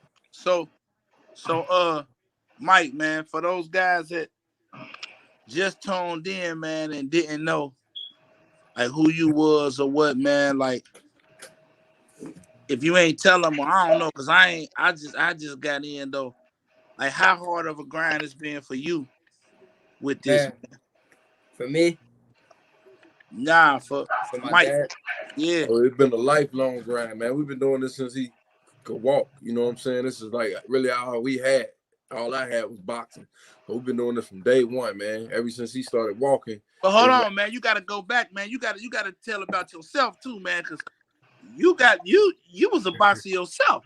yeah, man. I fought amateur, man, for a while, for a long time, man. I've been put it like this, man. I've been a member of USA Boxing since '96. 96. That's how far my number go back on with USA Boxing. I started as an athlete, and then I went on as a coach. But man, I've been doing this forever, man. Like always, I didn't box in Cincinnati. When I moved from Cincinnati, I was into boxing, but I couldn't get in any of the gyms when I was out here. I didn't have no way. I didn't have nobody support me, whatever, man. We moved to Indianapolis, and I went out there with my coach Lowell Thomas, rest in peace. One of the greatest coaches I know. He took me in, and I started boxing out there with him. I fought in the Indiana Golden Gloves several times. I won the Indiana Golden Gloves in 99 or 2000. You know, other than that, man, I've been a grind for me all my life, and then I dedicated all my time not just to my son, but to all these other youth out here, you know, just trying to make it, and not just with the boxing, but just getting them off the street with mentoring as well. Right on. Hey man, I remember the first time I met you, man. Can you go back to the first time you think we met? I remember I recall we was at the hub. At the hub. And I had my daughter. And you came over like, man, I ain't seen nothing like this. Oh yeah. Who is dude? You was like, if you don't mind, can I tell you something? Or can I hit some pads with her or something? And I was like, yeah, and she picked up immediately. I was like, yeah, go ahead, man. And yeah, she picked up. Hey, I made $1 million baby one of her outfits, her first outfits too. Remember? Come on with it. You know I know. You know I know. Talk to him. Yeah, we brought her down. It been hard. We always want to watch it, man, but the only thing it'd be so hard for her to get fights. So we always excited every time we hear she got a fight. And I remember we got her one when we was down in Tennessee. Yeah, hold on. You hear him, big bro? Yeah. You hear him? Talk to him. Talk to him, Mike. Tennessee, man. Hey, she stole that show for real, man. She Tell came him what. down there. Hey, hold on. Let me get in on this, man. I stayed at our house, I think, the first day or two, whatever. Hey, let me get in on this, man. Hey, this a real dude, man. Look, he did make her the first outfit. She still got it too, man. It was dope, man. And then he says, yeah, man, I got a fight down here in Tennessee. So we go down there though. All the rooms packed. I don't know what was going on. Everything packed, man. We couldn't get in nowhere, man. But we got down there. I want to say probably about 2, 3 something in the morning, man. He real dude, man. He came, met up with me, man. Took me to their house. Yeah. So that was real. But it was funny, man, because like we was in the projects in the hood. The show was in the hood. Somebody just got killed 2, 3 days before. We in the hood, man. He say, we out there here past. Say, Hold on, man. Let me bring her out here real quick because we need to sell some more tickets. Tell them what you did, Mike, man. Yeah, we Tell them took what her you outside. We did the mitts out there in the middle of the project, man. That's where my gym was at an old school out there. We did the mitts out there, and she real slick on the mitts. Her and my son probably slickest people I know on them hand pads. And we did a little routine on the mitts. People walking by before you know it, man. Everybody like, who is that? Who is that? They seen this little girl out there working.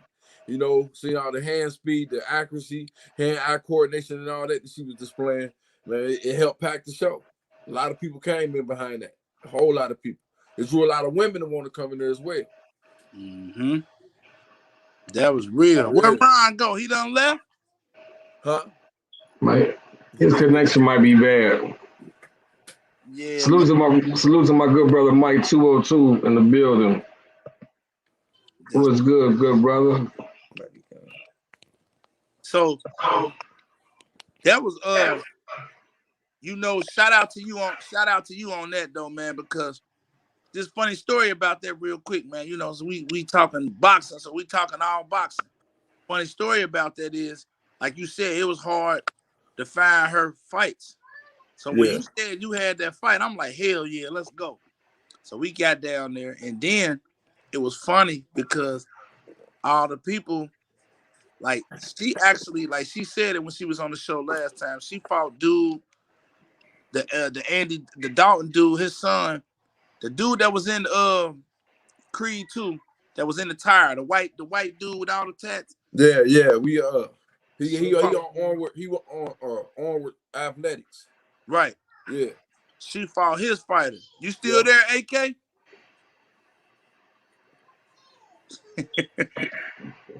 Hey, it's funny though, right? Mike. That's $1 million baby father. Yes, sir. What's happening, man? So look, it's funny, right? Because Mike worked the corner the whole time. But I'm talking about like he was so much a fan of my daughter, man. He lightweight checked me, man. I was mad as hell because I'm like, I got this. He said, man, listen, man, I got this, bro. I'm like, he like, nah, man, listen, please, it's an honor to let me do this. So I'm like, all right, you got it, man. And it's funny because I had now the little girl, right? She was tall. Y'all know my daughter. She's super short. Mm-hmm. So the little girl was tall and shit. And they coming in. She's walking past. I'm like, I hear them over there talking about you gonna beat her because she little, it's easy work and this and that and that. So man, all these people coming up to us before the fight, like, man, oh man, we got some little girl fighters, man. It's been so hard for us to try and it's just a blessing. We just met y'all, man. You want to set up potential bouts and this and that. And then I'm like, yeah, that's cool and whatever. So we set up the bout. So I mean, they fight. It's showtime now. So they fight. Now, it's funny because Mike, the game plan that I had is funny, man. He had the same damn game plan though, right? So it was funny, but anyway, y'all can go look at it on YouTube though. It's under her name, and she kicked the girl ass or whatever. But not to say it like that, but I am saying it like that because they was talking crap about my daughter, doubting my daughter, like, oh, this and that and that. So funny story, she beat her up. So after the fight or whatever, them same guys that was talking about they got potential bouts for us and stuff, I reached back out to them. Like, yeah, man, this the guy that had the little girl that fought. I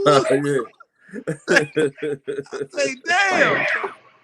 So I called the other dude back, like, yeah, I got the little girl. He said, oh man, hell no, man. That little girl will beat my boys up, man. I ain't let that little girl, So it was just funny. I just wanted to add that in with you though, like, I know you. Her matches, man. Like, I know you and you know the grind with it, but like getting back to man, right? I ain't like, if y'all don't know, bro, like this my dude right here. Shout out to Capital Punishment, man, because he do this. Where you come up with that name? What made you come up with that name, though? Man, we had to have something savage, man, because that's how we coming. You know what I'm saying? That's how we coming. Like executing everything, man. That's how it's gonna be. That's how it's gonna be. I came with the name that I had right behind. I had to sketch. If you pay attention to the logo, I tried to put the little Cincinnati Red C in there and flip it around to make a P. Okay, then I see it. I see it. Hey man, if you don't know, man, that's why I wish you can load up some clips and show them boys, man. I've been seeing man put little boys down though. Yeah. Like not just 1, 2, like and man, you there. How many guys can say that you remember putting down? Like, oh, I put him down. I put him down. Shoot, I had so many fights. I can't even. I think my most memorable one is my first one, of course, because that's my first time, and that was my second fight. Second fight ever, that's like my most memorable one. That was in Fort Wayne. And do you hear that, Big Bro? Do you hear that? He said my second fight. How old was you, man? I was 11. Your second fight, you dropped the boy. Yeah. So why Mike, why you start him out so late? If you know he started out early, but why you ain't started letting him compete till like 11? It's the way the gyms was set up out there in Indianapolis. It's the way the gyms was set up, man. We had I was with my coach. A lot of them gyms didn't want to work with kids, and I had other stuff going on at the time that I needed, to have somebody actually work with my son. I was busy with other things going on at the time, whatever. And they didn't want to work with the kids. So I was like, man, I'm gonna go ahead and coach him myself, and been doing it ever since. Y'all know her? Hey, MDB. What's good? Hey, you remember him? Where you from?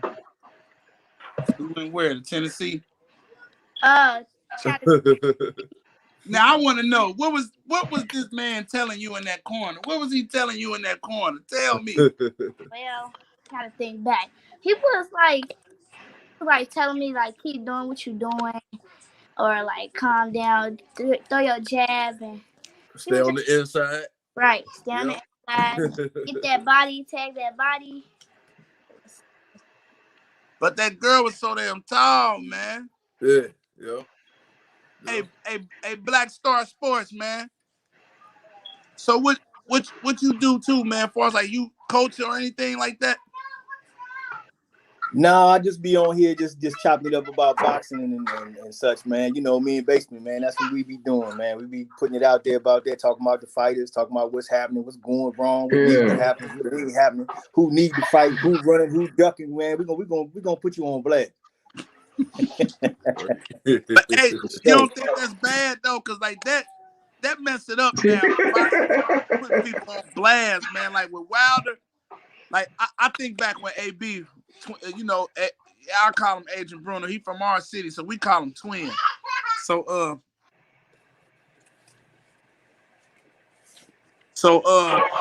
we call him Twin. I remember when he fought Madonna and Madonna had dropped him. You know, that was his first drop.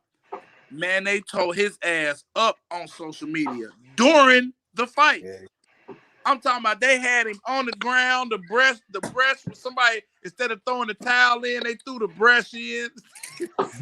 they tore his ass up. But that's the part about now that's kind of messed up, man.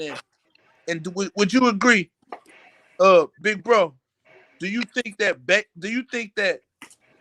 social media is like making this for all y'all? Do y'all think social media making boxing better or kind of making it worse as far as like destroying the fighters? Because you got to think you got Stephen A, Skip, Shannon, they gonna tear your ass up too. So then don't go on social media and they tearing your ass up. Yeah. So I think it's Go ahead, Black Star. Go ahead. Yeah, I think it's a situation where it depends on who it is, because a lot of these people ain't got no real love for the sport in the beginning. Like when I'm talking about chopping up and calling people out, I'm talking about people like the little princess, Ryan Garcia, you know, that little stuff he be doing, you know, we're gonna shine a light on that because they need to be having a light shined on. But guys out there really putting their grind out there, you go in there and fight and you get washed in a fight or something like that. I mean, we ain't gonna dog you because you got washed. I mean, at least you went out there and made the fight. You know what I'm saying? It's got to be a certain code that comes along with it. But you got so many freelancers out there that's jumping in that don't really know nothing and they just in there for whatever reason to themselves. You know, they're going to come out and do that type of thing. But it's so bad. But like you mentioned, Stephen A. Smith and them guys, but, you know, these guys are agenda driven. You know they work for Top Rank, you know, and that ESPN side. So they're going to always make, you know, like Tyson Fury can come on their program, curse on TV and, excuse the language, everybody, you know. But if somebody else like Deontay Wilder, well, he shouldn't say he want a body. What does it mean? You know, so, you know, you got that type of thing going on. So it depends on who you got. I got a take on that too about social media. I like how I think social media messes it up for the people that got the mouths, like as in my experience, the people that's humble and like Shakur, for example, he a humble fighter, so I think it wouldn't mess it up for him. But people that got like big mouths and like to talk, and you got to back that up. And if you can't back that up, then social media, it will tear you up. They'll tear you up. So I think the humble people, I think it won't be as bad just because they like fan favorites first. But for people that got like big mouths, you got to back it up or you get tore up on social media. Yeah, for real. But I think that with this sport and social media, like I'm gonna just say social media, I think it's now designed for where people want to see you talk that shit. They don't want to. I mean, it's like, also social media also a good advertising platform, man. You know, exactly. You gotta think most everybody knows Showtime Man is through social media, you know, and not just that, of course, from shows, but we built the platform through social media, like on Instagram, the Capital Punishment Boxing. Shout that out too, because some dude was just saying, Mike, what was it, Mike 202? What was it, big bro? He was, there. Oh, he said, what's your Mike 202? Okay, on Facebook, Michael Man Dawson Jr. And then on Instagram, Capital Punishment Boxing. And it's a few Capital Punishment Boxing on Instagram. So you look up the one with the blue CP logo on Instagram, Capital Punishment Boxing. And then, like I said, on Facebook, Michael Man Dawson Jr. Hey man, as you said that, I forgot you did make my baby that outfit. AK, what you got to say? AK, what you got to say, AK? Check this out. In today's game, social media is necessary for boxing. And let me explain to you why. No endorsements. Because mainstream sports shows and all that no longer back boxing unless it's a major fight or somebody that has a certain level of popularity. So fighters got to know you need these type of platforms in order to get your name out there. You know what I'm saying? Because that's how the Jake Pauls cashed in. Exactly. Jake Paul cashed in on being YouTube star, being on Shark Week, and doing all that other stuff. And now when he finally decided he wanted to box, he had a major following. Yeah. Major fan base, big fan base. So don't listen. So everybody that's mad, don't be mad. Respect the grind. Right. You know what I'm saying? No, look, I'm glad you just said that, right? Because like this shit get deep, right? And people think like, you know, it's known that I have a little girl that box, but that's a boxer. But to people that really do know her and all that stuff, she's not really your average little girl. This little girl is the truth. You know what I'm saying? And everybody that know us can vouch for it. Like Mike, you can vouch. You know what I'm saying? Right. Big bro, you know you can vouch too. You know what I'm saying? And if you didn't know, like Black Star, if you didn't know, check her out, man. Like if y'all don't know, and Apostle, if you don't know, check her out, man, on Instagram at $1 Million Baby, one word, 513. Check this little girl out. She the truth. And my reason why I'm saying this is because of this, right? Like we was quiet in this game at first, you know, like, but I'm looking, man, like, and this is, This is real talk, man. This is real deal right here, man. It was little girls on here, man. I'm talking about, bro. You should see the shit they doing for these, like the little girl. Y'all hip to the little girl? Look, I think her name Edrica or something. The little girl over there, and not the one in the UK, but the little girl that was chopping the trees and punching the trees. Y'all know what I'm talking about? Yeah. Okay, her, and it's a little girl over there in the UK. They call her the Pink Panther. Do y'all want to know what her record is right now? And Mike Dawson, you know this ain't true. Look, this girl is 12 years old. Guess what her record is? They're saying 50-0. What? 50-0. She's 12 years old. Now, do you believe that? Hell no. That's fake. And this is why I'm saying that. They're making rehearsed fights. Like they're doing actual practice, sparring. Bro. And they're making this is true, bro. I'm not making this shit up. Yeah, I agree with you. And I tell you Are what, you trying to see about that 50 though? Huh? Right. Yeah. You trying to see what's up with that 50? Man, I'm trying to see what's up with that 50, what all of that is. So look, check this out. Yeah. This is why I'm saying that. Let me say what I'm saying, right? So I'm watching all this shit. We wasn't doing nothing. I'm just watching this shit like, damn. But I'm starting to see through it. Like if this girl, because she got a whole bunch of views. So if this girl got all these views, why is there only 10 motherfuckers at this fight? Man, this shit ain't true. This ain't no real fight. This practice. The referee, the motherfucking coach got a referee shirt on.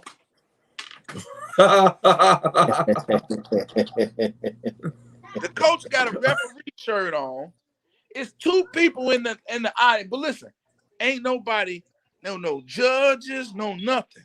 But after that, they raising the girl hand like, ain't the winner out of this. So that shit rehearsed. So that's one.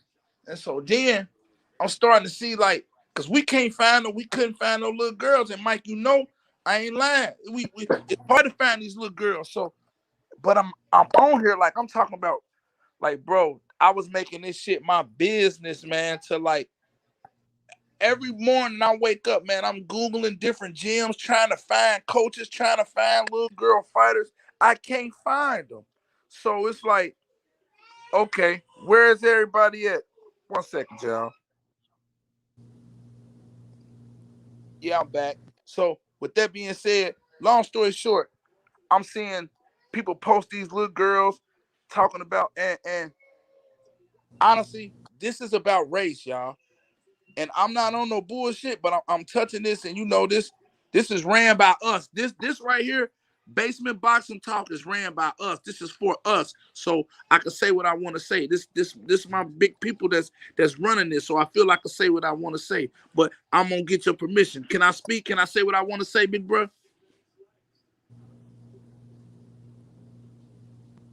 Basement, you hear me? Where is you taking this, bro? Huh? Where is you taking this, bro? I'm taking this level like this. The race behind, bro. Like boxing, they wanted to be dominated by, like if he, like Mike, if man fight a Mexican, who y'all think they going for? They want this to be more Mexicans. You know what I'm saying? They don't want this to be dominated by the blacks. And that's why I'm going with this. With it, when it was with her, they didn't want like when I was trying to reach out to people and stuff, like they would be making fake pages, or they wouldn't want us to fight it. Like these other little girls, they got all these endorsements and this and that. But here it is, this little black girl that's really fighting people and beating people up, ain't got no support.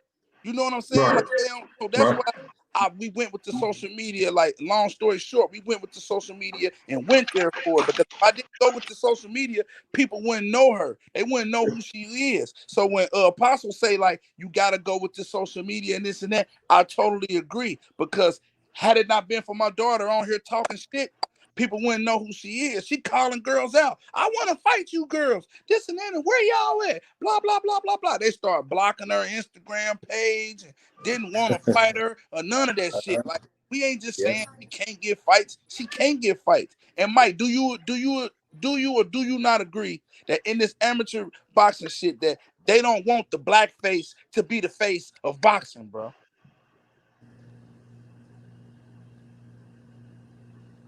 Can't hear you. Yeah, can't hear you, bro. Can't hear you. Mike, can't hear you. Can't hear you. But that's why I'm going with this, bro. It's deep. Hey, Hold on. What'd you say, Black? Go ahead, Black Star. Hey, to even piggyback off what you're saying, bro. Mike, we can't hear you, Mike. We can't hear you. Yeah. I don't know. Yeah, I don't know what's going on. Leave and come back in. You might need to leave and come back in then. Yeah. But I like to piggyback off what you're saying, good brother. You're absolutely right. But they doing it in the pros too, man. I mean, look at HBO. HBO was gone out of boxing just because they tried to make Eastern Europeans the face of boxing. You know, they made a willing, you know, they really, we gonna put our money in this and we're gonna promote this. And they go right back to what I was saying earlier about how like Stephen A. Smiths and all these guys, they all got agendas. They all rocking with Top Rank, and with Top Rank image, what they trying to put out is what they trying to present to the public. And like you say, social media is very important, and our voices are needed in that. And which is why me, my brother Basement, AK, hey, we are, man. We out here filling that void, you know, because these black fighters need that. We need a place to go where we can voice our opinion and speak our mind and not have to worry about any type of rebuttal or anything like that. And also getting the word out to our fan base and also growing the fan base so people can be attuned to what's going on and say, well, you know what? I'm going to start supporting these fighters now. Because that's what we're going to need. We're going to need that because they do. They want everything to be Latino. They want it to be Eastern European. They're anything but us on play. That's what they want. That's why it's hard to get them on the top 10 pound for pound list. You know, that pound for pound list is very shady. Totally controlled by the Top Rank and ESPN and Ring Magazine, Oscar De La Hoya, you know what I'm saying? They all on this side, and it's really something, man. But it goes. I mean, just as an example, look at Canelo Alvarez. I'm glad Canelo Alvarez has a sanctioning body that supports him no matter what. He can pop dirty. They'll change the law to make him right. Even when he's wrong, they're gonna make him right. He don't want to fight somebody. He ain't gotta fight nobody. We're gonna make you the franchise. You know what I'm saying? They're gonna fit them into the mold, and they're gonna make them the guy. You know, regardless if he deserves it or not. And at the same time, he's not gonna fight the guys that the people really want to see him fight. You know, they're gonna make a way for him. You know, I'm glad you hit that, man, because that's why, like, I'm with amateur boxing, so that's why I had to start off with amateur boxing and introduce it into the pros too. What's going on, Apostle? What you about to say, man? I want to hear this. Yeah, check this out. I was gonna say this for a topic on one of my shows, but we here now. I want y'all to look at something. Let's just look at the zone for a minute. The zone had Boo Boo Andre, Kevin Farmer, and Devin Haney. And between the three of them, the only notable fight is Devin Haney versus Jorge Linares and JoJo Diaz with Kevin. That's by design. Imagine this. Imagine being at a press conference and a fighter sitting beside your promoter tells you you are a horrible fighter and you ain't fought nobody. And he's sitting beside your promoter. That is your promoter. He's telling you that. Facts. Ain't nothing but facts. Eddie Hearn is not Canelo's promoter. He's Boo Boo Andre. And that man is telling you to your face, you're a horrible fighter. You're a horrible fighter. You fight nobody. You want a payday. When you sit beside my promoter. Yeah, and he don't check him. He let him say it too. He starts saying, hey man, hold on now. You know what I'm saying? Why does Shakur have to fight Jamel? Why they couldn't get Burchett and Valdez for 40-40 jumpers? Right. There you go. I would just let's talk, bro. What you got to say, bro? Huh? Big bro, what you got to say on what he's saying, bro? Hey, go ahead. Yeah, man. Finish, AK. What you go ahead and finish, go, AK. Oh, y'all want me to go on? Go ahead. Finish. All I'm saying is, why I am is the most hated fight man in the game. I'm gonna say this one more thing. I remember it was a time when the world didn't know Al Haymon was black. It was a time all they knew was this is the guy that Floyd Mayweather was talking about. And no matter what Floyd Mayweather said, they was like, okay, who's this Al Haymon? Until one night, he came to Floyd's dressing room, they put that man on camera, and it ain't been a day they ain't said that man's name since. Facts. Right. Big facts. Yes, sir. Yes, sir. And they hate him because he made a black man the face of the sport. Yeah, and he changing the game of boxing because the relation between the promoter and the fighter now has improved for the fighter because of this man. You know, Because they getting real money for him. You with him, you get real money. Yeah. You know And you ain't got to worry about going in there and getting, having the fight game destroy you. You get knocked loopy and you punchy the rest of your life. At least your family taken care of, and you can eat the rest of your life. Matter. And guess what? The Go ahead, fact that all these people be on these shows trying to talk about how much money they make, and they really don't know how much money these fighters that what Alex Fully making is what's so funny. A lot of people don't even know that Deontay Wilder is already worth almost 70 to 100 million now. They don't even know that. They don't even know that Deontay Wilder is already 70 to 100 million strong per night. Before he entered the ring, he has that. So when he tell people I'm good, whether I fight or not, he really is. Yeah, that's facts, man. And he let everybody know too. He said, "Man, my family well taken care of. They already know I'm ready to die in the ring. My business is taken care of." And, he not the only PVC fighter that say stuff like that. Earl Spence. All these cats like that already know. Earl got a detached retina, but his family's already good. He already know if he don't never fight again, his family is good. I mean, what that means to these fighters now, man. I mean, you can't put value on it. What that mean, bro? What a detached record mean? What that mean? Oh, the retina, the detached retina. Oh, his eye. retina. Yeah. I thought you said a record. Oh yeah. No, I meant to say retina. Yeah, man. So I mean, like what he said when he first went there to meet him. He said they didn't even talk boxing. He sat him down and they started talking about investments and stuff. He went past all that. He's like he want to show him the big picture. He went straight to the big picture. Look, this is what you can have. I'm gonna set you up with this, that, and the third. His father looking like we signing with him, And then after that was taken care of, then they talking boxing. He said, "Well, I tell you what, you line them up, I'm gonna knock them down." Now, I mean, if that ain't the perfect business meeting, I don't know what it is. The financial man telling you how he gonna improve your life for you and your family. You tell him how you gonna go out here and put in work for him by knocking down all these ones, having all these big events, winning all these fights, going for undisputed years ago. But yet he still hasn't had an opportunity to win the other two belts yet. Now figure that one out. But look across the way at Canelo Alvarez. In 1 year, he get a shot at all four in 1 year. That's back to back. Bro. It's about race. Who is the face of boxing right now? Canelo Alvarez, bro. But listen, watch this though. Canelo Alvarez is the face of boxing right now. But watch this though. Who would you rather be, Terrence Crawford or Earl Spence? And then think about this though. To prove that Al is the dude, Canelo Alvarez's next fight is on Fox PBC. Mm-hmm. Yeah, where he supposed and to be anyway. They made him in the beginning. He fighting laundromat fighters and shit. But guess what though? But his next fight is on Fox PBC pay-per-view. Yes, sir. Now think about this. Now listen to me now. If you Google Andre, right? You're sitting at a press conference with your promoter sitting beside another guy, and Caleb Plant got him to come on his platform. Think about it, man. You know you're on the wrong side of the street. What would you rather be? Would you rather be with Earl Spence at? Would you rather be with Deontay Wilder? Or you rather be sitting at a press conference with your promoter sitting beside a dude telling you ain't nothing? You pick. Man, you better listen to AK, man, because he telling them the truth. He better listen.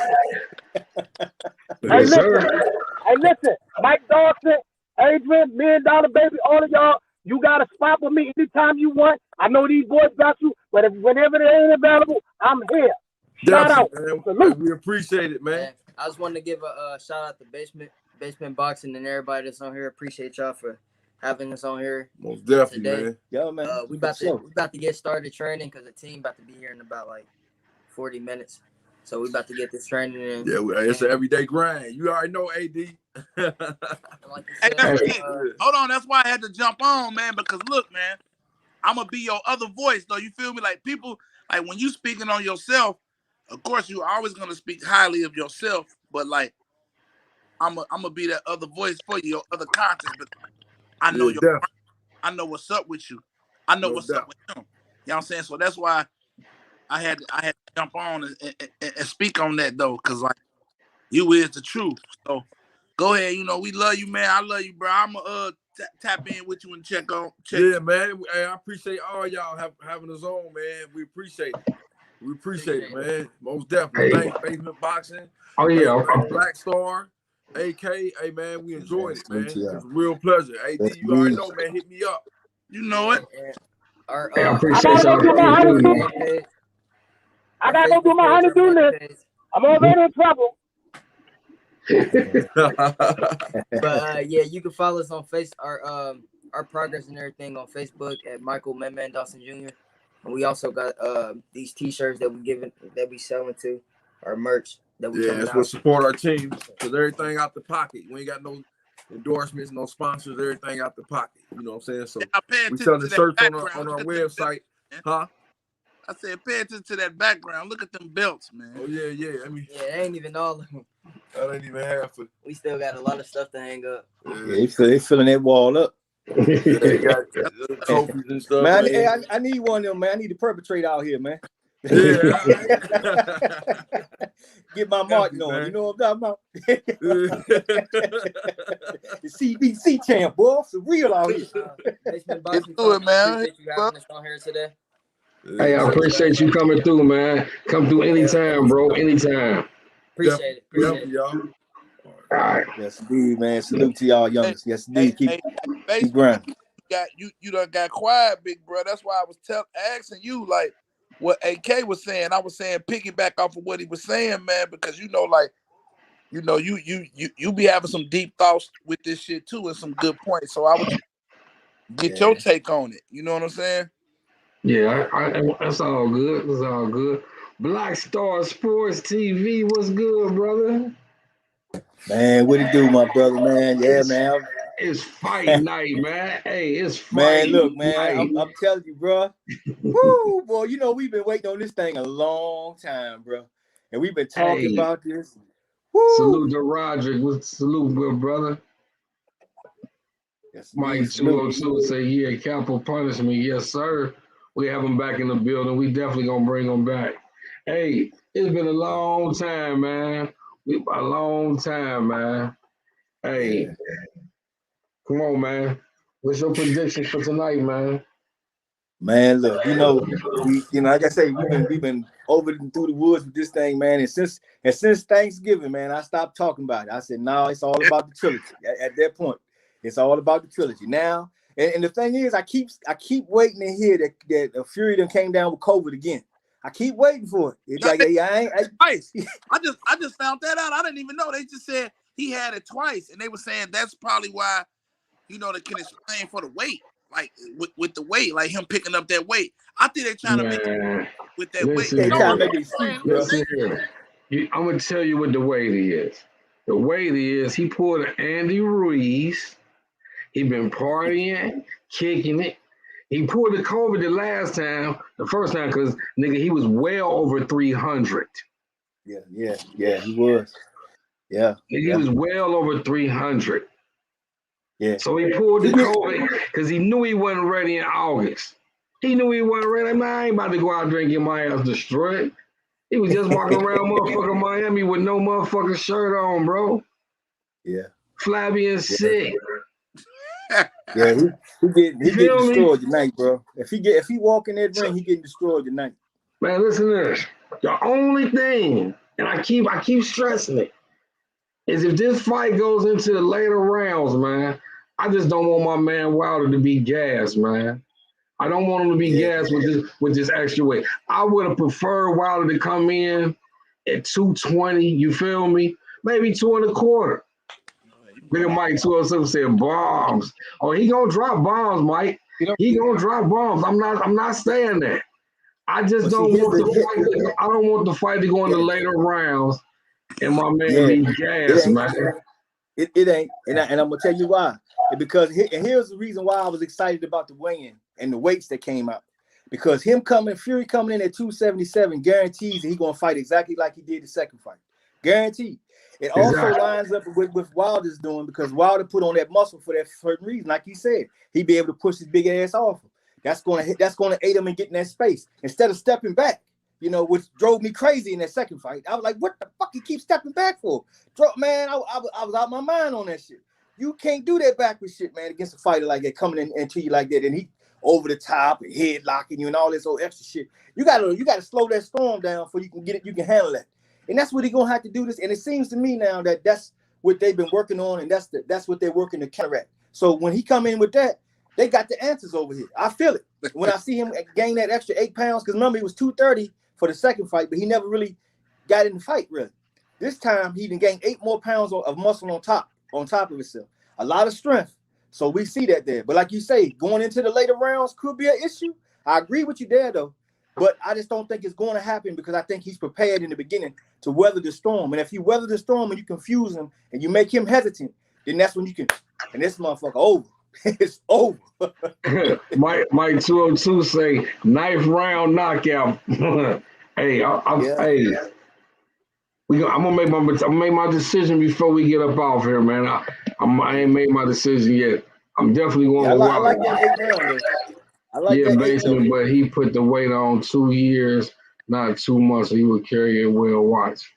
I understand what you're saying, sir, Ken. I understand what you're saying. Yeah, also he's doing certain training things that they always said, oh, he don't do that. He don't do that. We seen him doing all type of shit that he never supposedly done before. So it's like he done pulled out all the stops. The man been on a mission. He been in the lab. Everybody been talking trash about him. He this and man. Even a lot of us been out here talking a lot of man that smack about the brother. So he in the lab getting on that revenge tip. So now he ready. He looked like he totally relaxed. He can't wait for the night. He said he's gonna be rejuvenated. He said you're gonna see a new. He said it's the rebirth. You're gonna see a new Deontay Wilder. But it all goes to that one saying what you said too. First they hate you, then they love you, then they hate you again. They gonna after the night they gonna love him again. Hey, what was the reason why they had to weigh in so late yesterday? That I couldn't understand. Me neither. Yeah, I didn't never get the reason for that one. You know, they just trying to, I guess they trying to hype it up and make it a little bit more visible at a time or something, maybe, because I don't know, but I'm glad. But, even the undercard is fire too. So I'm glad for all this. It's going to be a hell of a night to fight tonight, man. Hey, how long you got, big bro, before you go up there on the, for it's too late to make a bet? Oh, no, you got all the way up until the fight start.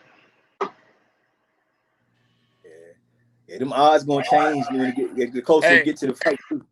I'm eager to see your bets too, man. Oh yeah, I share them with you. The basement be hitting too. He don't hit for no nickels and dimes either. but hey, on that note though, right? Like I'm looking at the odds and the spreads, and of course they got Tyson the favorite, but. So I'm trying to look at it both ways. Like, all right, I'm betting Wilder. I'm betting because the odds and the spreads is better. With Wilder, everything better with Wilder. But like, it's a bet, so we trying to gamble. So I'm looking at it like, just say like us three, right? So just say if we was all together on this, like, should you figure like we would be like, all right, I'm gonna bet on Wilder and you bet on Fury. So if we doing it together, we still win. You get what I'm saying? As far as how they got the bets. Yeah, but then it goes to rounds and how they win and all that is a factor too. So you got to pick that exactly right too. You might have the right winner, but it don't pay as much because you didn't pick the round right or it was split decision or something. I'm trying to bet it like this. I'm gonna bet all the rounds. You think it's going the distance? No, I don't. So I I'm think gonna say this. This is what I think. I think this. If Tyson Fury going to sleep, it's gonna be between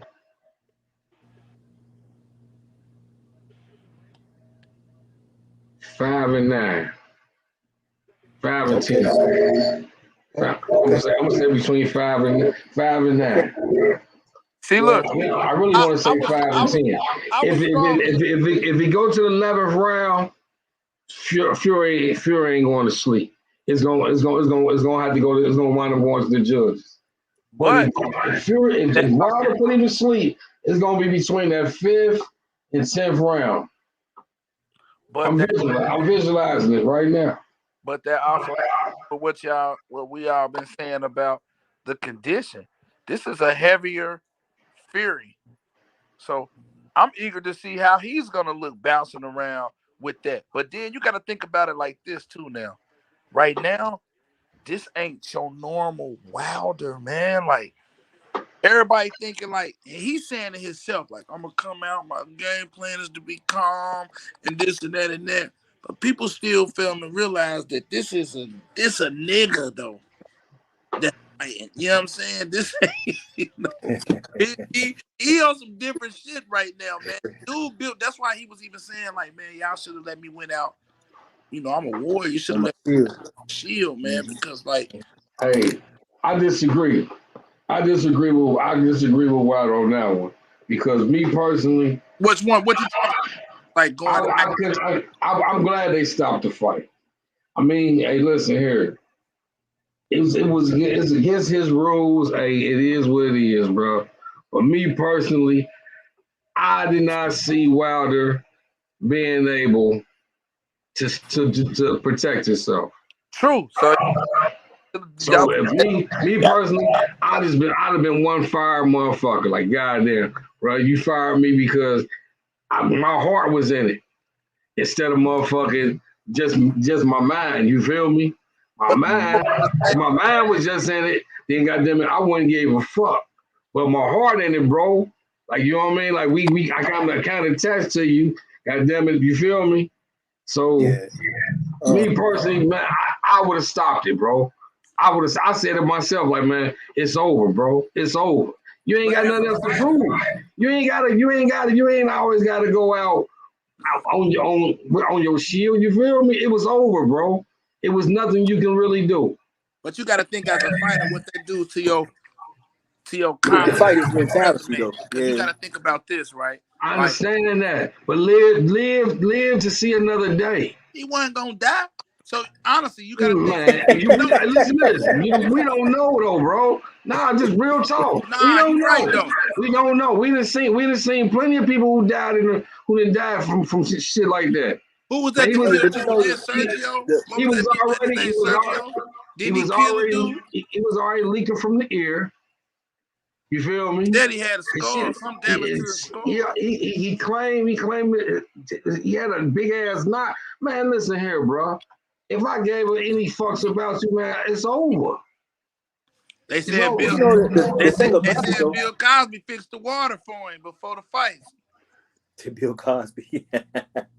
But you know, man, the thing that gave it a real bad joke that they had going around, the little meme. So Ken, that's a good one. Yeah, the little meme. Yeah, you had the face with like the Jello pudding smile. Yeah. So Ken, that's a good one. So Ken said he got Sanchez on the split decision on the undercard. And that's the one I want to see him and F.A. Jogba too. I definitely want to see that. That's a good ass fight, and I like it because F.A. gonna either sink or swim in this damn fight. Dude can't fight. What he is. Dude can't fight to me, man. He just strong as hell. He can't fight. Yeah. The white boy. Remember the other, what was it? The white boy was beating his ass, man. The white boy dropped him. I remember the fight you're talking about. The white boy dropped him twice, I think. Yeah, but he really can't fight, man. He just tough and he just strong. You know what I'm saying? Yeah. He like another Wilder, but like a drunk Wilder. To me, he like Wilder little cousin or something. You know what I mean? For real. Yeah, I think he really messed up leaving Ronnie Shields though, man. I think he really regressed since he left him, man. Like he was doing a little better with Ronnie, and now it looks like he's going a different way. And I don't know what the reason being for it or whatever it is, because he got K. Karama as a good trainer, but for some reason it's just not working for him. And tonight we'll be able to see whether or not, you know, he real or he fugazi. We're gonna see that tonight. So I'm interested in that. And then Sanchez too. It's a lot of hype behind him too. He got some talent there and everything. So we're gonna see exactly who's going their way up and who's on their way down. You know, or maybe they match up, have a great fight, then they gotta have a rematch. You know, hey, you know, boxing would win if that happened. You know, so you know, I look forward to seeing that, man. But the thing about the Wilder situation and the stoppage, though, the thing that really tastes bad to me was the fact that you had, you know, a boxer, Anthony Durrell, go tell him, man, throw in the towel. And then come to find out, this motherfucker had money on the round. He asked him to throw the towel in on, man. I'm like, see God that now, damn. now listen to this. Now, with that being said, that's fucked up. That's fucked up. Now, but we gotta say, I wasn't at that fight. I was watching that fight from at home. So in my chair, I'm like, man, hey, it's over. It's over. It's over. Now that's fucked up. True indeed that it did come out like that. That he put money on the fight and he was behind Mark Breland's back. You feel me? Sitting behind him and saying, "Goddamn it, stop the fight." And yeah, I understand what you're saying on that one. But me personally, I wasn't at that fight. I'm saying, man, I just felt there wasn't nothing he can do. Now we back for part 3. It's time for Wilder to go in there tonight and handle his business. I believe in him. Just get the shit done, over with. It's a different Wow. This is, like we said earlier, if he does go in here and handle his business and lives up to the name that he put out there, do we have a part 4? Say, hey, and to add on to that, now, how about the way this fight looks tonight too, though? If Fury come out here and this looks a totally different matchup than the second fight, is anybody going to question the theories that came in from the second fight? You know, well, okay, why all of a sudden now he can't push him around? Why all of a sudden now he can't bully him now? He coming in at the same weight almost as he was the last fight, right? You coming in with the same game plan and everything. So if you come in there now and you can't show a little bit of that affectionateness, or let's say if Wilder keep him on his back foot the whole night, you know, ain't nobody gonna say, well, hey, what's going on? What happened to the punching power? You know, where's all this destructive? I'm an 18-wheeler knocking down, try smite and all that old shit. Where's all that shit? You know, if that don't happen in this fight, if that don't get shown tonight and in that ring, in any of them rounds, is anybody gonna throw a big question mark up and say, okay, what the fuck was that shit in that second fight then? You're right. And that's the whole reason why. This is the reason why I was saying earlier, before you even joined in, this is the reason why Wilder got to win this fight. Because you sit up here and you make allegations that you never proved to the fans. You sit up here and without any documentation. So for that not to hang on your back, and for everything else not to, he got to come out here and handle his business, man, tonight, and get a victory.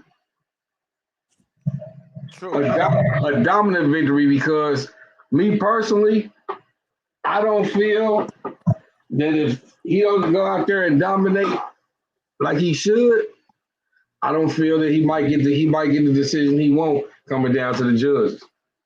My thing, man, I'm looking at it as we seen that the first fight.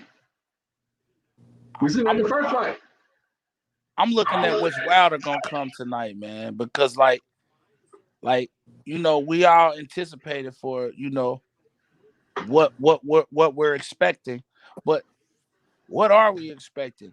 Wilder saying, like, you know, calm is the key. So he's saying, and which is true, but we all can expect, and this and that and that is different when you in that motherfucker. However, Wilder saying he's gonna be calm, he gonna be this, he gonna be that. So if he calm, if he's saying he's gonna fight calm, then that means you gotta listen to what he's saying too. That let me know I believe Wilder's in tip-top shape, man. that he can go to the 12. Think about it. If he's saying he calm, he gonna do this calm and blah blah blah, he in it for the long haul. However, is that the fight he's gonna do? He's gonna come out being calm and this and that. Like, I'm thinking, like, we all saying, like for example, bro, you said between the 5 and the 9th. You know what I'm saying? But then again, if you coming out being calm, that's not you as a fighter. Tyson is the better boxer than you. So he gonna pick you apart if you talking about calm. Let's see, but here you go. And that's what people have said that so much, and it has really just ran rampant around the boxing world. Oh, Fury's better. He's this, and that. But I'm gonna tell you, he said calculating and calm. He did say that. But I guarantee you, he ain't coming in that fucking ring in the first couple of rounds like that. So that's my point. That's what that's what I'm getting to right now. I'm saying which one are we gonna see, because y'all know, like I know. Yeah. The name says it all. Dante Wilder. He's a wild fighter. And then he got that knockout power. He tastes blood. I feel like he going, because I was looking at this like, man, it might go to distance or like between, like, because looking at the stats, they're saying like from 4 to 6 to 7 to 9. So I was gonna bet from like 4 to 6 on up. But then I got to thinking about it. Like, y'all know, like I know, this one punch could stop this fight and shit. You know what I'm saying? Like with the Dominique, when he fought Dominique, we ain't think it was. I knew he was gonna beat him, but I didn't know he was gonna beat him that fast like that. Yeah. This same shit can happen to Fury too, because y'all got to think. He's stronger too right now. And then not only that, man, he's fighting for a different cause, man. Like he's fighting for a different cause because he understands what it is. And y'all got to think, man, it's politics too. That's why, like, I hope I wasn't losing y'all when I was saying what I was saying. And big bro, you was like, go ahead, where you going with this? I hoping I wasn't losing you with what I was saying. But y'all got to understand this shit too, man. Like, it is big politics with this shit. So who do y'all feel that they would rather see with the belt? Do y'all really feel that they want to see Wilder with the belt, or do they want to see Tyson Fury with the belt? Because for real, they want that. The United States, we got a lot to prove. They want that belt to stay in the USA, or do you feel that they want that shit to stay over there in Britain? See, that's the funny thing. See, we thinking like that. We that patriotic stuff is for us, but the people that set the whole tone of patriotism, they not that way. They was for a while. I mean, how you gonna have Fury come here and sing "Bye Bye Miss American Pie" and basically laugh at the American public when he supposedly beat the American champion on the American home soil, right? And they all big up it. Oh, look at Fury! They let Fury that man sing that whole song. Yeah, they loved it. They loved every bit of it because it was more about race than it was about nationality. And that nationality thing only plays in their favor when it's time to fight a war and they need somebody to go out here to get people to get shot up and lose their life. Then they ready to go ahead and, okay, we all Americans now, you see. So y'all can go out there and catch them bullets for us, you see. That's okay. But when it's come time to just raise this flag and national pride, they don't care nothing about none of that. Because it's about the white on that flag. It ain't got nothing to do with all that other shit. See, that's where if you sit there and you listen to them, that's the way you're going to think, yeah, my country, yeah, the country don't give shit about you. That you don't pay your bills, see where your ass end up at. Right. They don't care about that shit. Ain't nobody saying ain't no American gonna live on the streets. Ain't no American gonna be on. You don't hear that shit. You don't hear that at all. Right. But if there's a well, that's a whole bigger subject, man. I can take that off in many directions, but we're gonna keep it on boxing, man. I get you. But that's why I said what I said though earlier. Yeah. You wasn't wrong. Because I'm telling you, man, that's I hope I didn't. That's why I was saying I hope I didn't lose nobody with that. But this basement boxing talk. And that's why I was telling my brother, can I speak? Can I say what I want to say? You know what I'm saying? Because I really want to say, these crackers, these that, and that. You know what I'm saying? But for real, you got to think. I'm telling you for real, because I've witnessed this firsthand. I've seen it, bro. Like, I'm telling you, man, my daughter is beating girls up, bro. But they want to see when we go to these tournaments, my daughter's not fighting no black girls. She ain't fought no black girls yet. All the girls she's fighting is Mexicans, Puerto Ricans, Italians. You know what I'm saying? She fighting them. And then if you think about it, That's the face of boxing. They want Canelo Alvarez is the face of boxing. That's why we not gonna see no Charlo and him or none of that. We not gonna see that. See, right there. That's exactly my thing, man. How can this and this drives me crazy? And I had this conversation with so many people in basement. No, we do this all the time, man. They drive me crazy when it comes to Canelo. Now, at one time, man, I was rolling with Canelo, but it didn't all been revealed what's going on here now. Because I mean, you got a guy right here in Houston that there's a huge fan base that is clamoring for this fight. Another fan base say Canelo, he's the dude. That's this, that, and the third. The two big fan bases want this fight, but the powers that be, the people that make the fights, won't pull the trigger on this fight, and they keep allowing him to pull out of it. They paying him, brother. You just said some shit. I said that myself that day. How the fuck they have him fight in his state, in his hometown, and Canelo Alvarez was the main event, the highlight. How are you gonna do that? That's just like throwing a fight here for let's see, Sean Porter. They throwing a fight here. AB can have something to say about that. Like, why the fuck they letting him get that here? He need to take that in Cleveland. You know what I'm saying? You get what I'm saying when I'm trying to say that. So for him, and think about it, we didn't hear Charlo have nothing to say about that. Let me tell you why. Because they paid him. Because they knew that was fucked up. They like, look, we're gonna do this here. This is fucked up. But we don't want no shenanigans, man. We don't want you. You know what I really thought? I'm thinking, because in boxing, they do shit like that. I'm thinking, like, you know what? He's fighting down there. You know what? I think Charlo, they finna let Charlo get in the ring. Charlo finna say, you've been ducking me for the longest. What's up? Let's fight now. And blah, blah, blah, blah, blah, blah, blah. Yeah, set it off. I thought that was gonna happen. When we didn't see that, I'm like, man, they paid that boy to be quiet, man. Because you think about it, anybody else, they jumping in the ring saying that shit.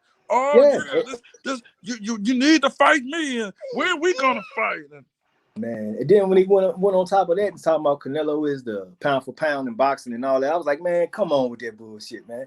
You supposed to be on this man's ass, because I mean, people don't really realize that back when Canelo fought James Kirk, he was supposed to fight Jamel Charlo.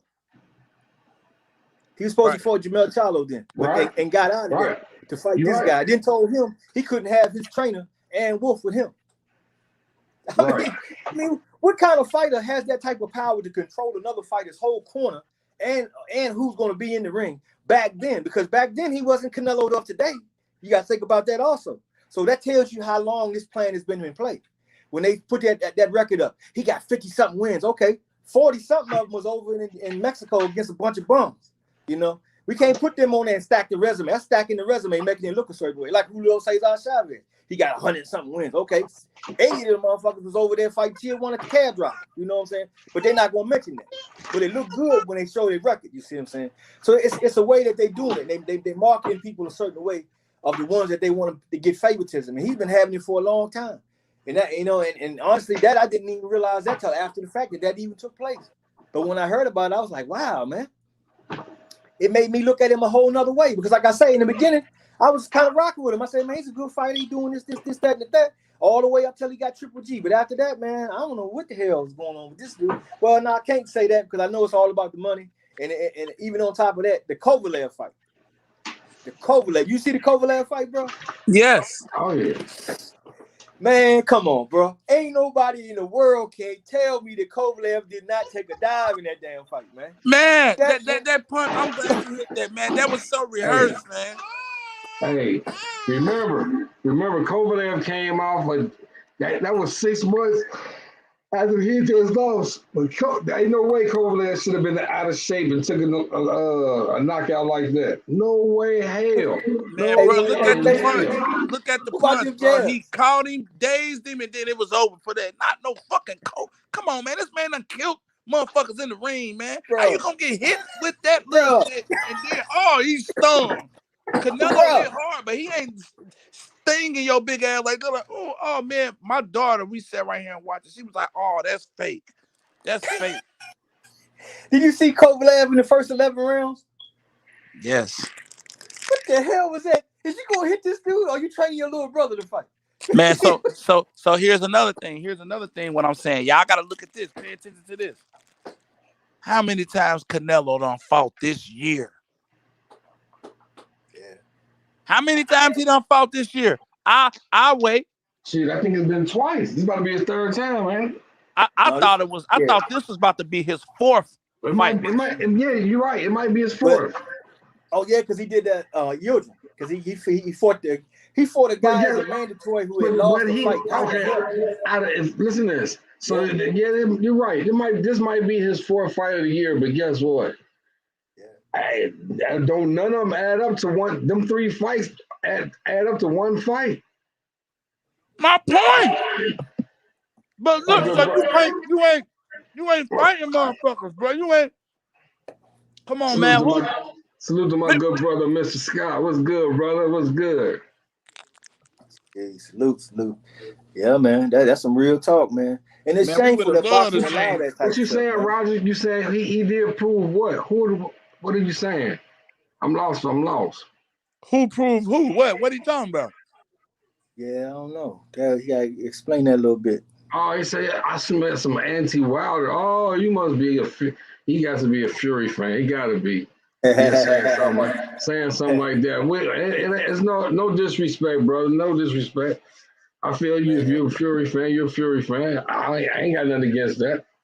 That's all right. Be a Fury fan after that fight tonight, too, though. Hey, let's be real, bro. I said that we all saying that Fury is the better boxer. We know it. But if you listen, if you fight dogs, your dog the better fighter. But my dog keeps scratching. Every time they put him apart, he keep trying to get back over there. Every time. You know what I'm saying? You can't overlook that. And that's what this is tonight. Like, you can't overlook nothing with Wilder. Wilder is, you can't count him out. And for real, for him to be the underdog like he is, that's disrespect, man. Yeah. Honestly. But we gambling, so we'll take that like, oh, bet. We will. Hell yeah, that's cool. Because he highly motivated, man, for this fight. And that cannot be underestimated. When you highly motivated, like everything that Fury's saying, man, it just seems like a joke now. It don't really have the same punch like it did in the second fight, because now he no longer in the same position. He's not a guy trying to go and make an upset. He the dude now. Everybody gave him all the props now. He the guy holding the belt now. So now it done flipped now. The onus is on the other side now. You done took it from me. Everybody dogging me. I got to come take care of you to quiet all this disrespect I've been living through for the longest. You know, I mean, that man motivated. And I know people say, well, he's a better boxer, this and that and the third. Well, he was in that second fight. But let's see if that's gonna happen in this third, because he worked on a lot of little technical things over this time and the key really was an intangible. It was the aggression that wasn't there. You cannot succeed to a guy coming straight forward, going backwards, thinking that you're gonna beat this guy. You're giving away your power. You're giving away so much. You buying into his and allowing him to come at you like that. So when you stop the aggression and you get him to stand still and have to work his way in and really have to make a conscious effort, now he opens up to making mistakes himself, and now you can catch him with that damn right hand or whatever you want to catch him with. You know, and if you're coming in there now and you saying, well, I'm not putting all my baskets in this right hand, I'm gonna work all this other stuff, because he got a good jab. If he leaned on it more, you know, that can make a difference too. So we have to see, but that's why I'm so excited tonight, because it can be something special like that happening, where he come in there and outbox him and blow the boxing world. Everybody be like, oh wow, man, we didn't expect it. But if that does happen, how is that going to be received in the boxing world now? Because everybody got it in the bag. Oh, Fury's a better boxer, just hands down, right? That's the sentiment. If it's not proven that way tonight, how are people going to receive it, and what are they going to say about it tomorrow? Are they going to give him his props, or are they going to start saying, okay, hey, something funny about that second fight? Because that's going to be some questions they're going to have to address. If that fight tonight don't look nothing like that second fight, man, it's checkmate as far as that goes with that, regardless of how it come out. But I can't wait to see it, man. I'm hyped like hell. And matter of fact, man, I'm going live after the fight tonight. Yes, sir. After the fight, man, come on by Black Star Sports TV, man. We're going to talk about this. That's what's up. That's what's Yeah, up. I'll be there. I man. damn sure be there. Man, I was like, man, look, I ain't been up in a minute, man. But I was like, Lord, man, if that's man, come on, we gotta talk about that, base. You know how that is, man. That's been going too long. This is it. This is to wrap it up now. This is to wrap it up on the whole trilogy. You know, so everybody been talking about for so long, all this, yeah. He did this, the gloves, he had the hamburger patties. He didn't have this. He didn't. Oh man, all that. Hell nah. But man, we talk about. he did, bro. He can't sit here. Watch out, son. He can't sit here and say that he didn't do that trick with them motherfucking gloves, man. I'm finna get a glove right now and show you, bro. Yeah, he did that. I'm finna break that down for them people that did. Hey, Baseman, I'll be right back, bro. Okay. I mean, well, I ain't gotta break it down now because you know me and we done talked about that. You already know the thing that he did with the glove. But now I still break it down for the viewers. So look. Okay, this the glove. My whole hand in this glove right now. This how Tyson Fury was. He had his hand out the glove like this. His whole hand wasn't in the glove. Look at all that room. You see it though, bro? Yep. That was that whole little thing. I don't see how they couldn't have caught that. Like how that didn't turn into something big. Because it was evident. They saw the shit. You know, it's politics, man. Big politics, man. I just want to, man. So I was there. Hey, hold on though. Hey, Mrs. Scott say that's impossible. What? For us with the gloves? Yeah. What was impossible? That what? How? That was. It was possible as fuck. It wasn't always. If you look at it, how his hand gonna be filmy in the glove? Do this shit again, man.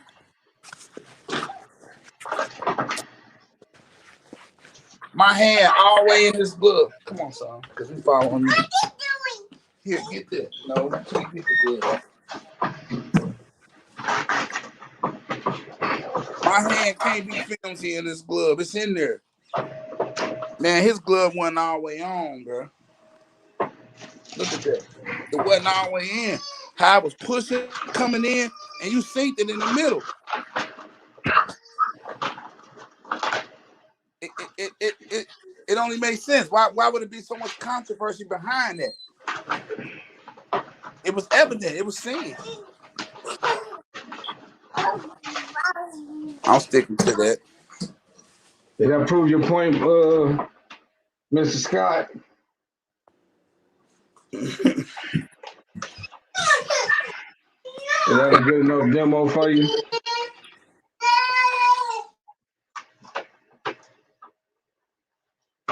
Damn, AK got off of her. I wanted to get his thoughts on the Rolly fight, man. What you think about the Rolly fight?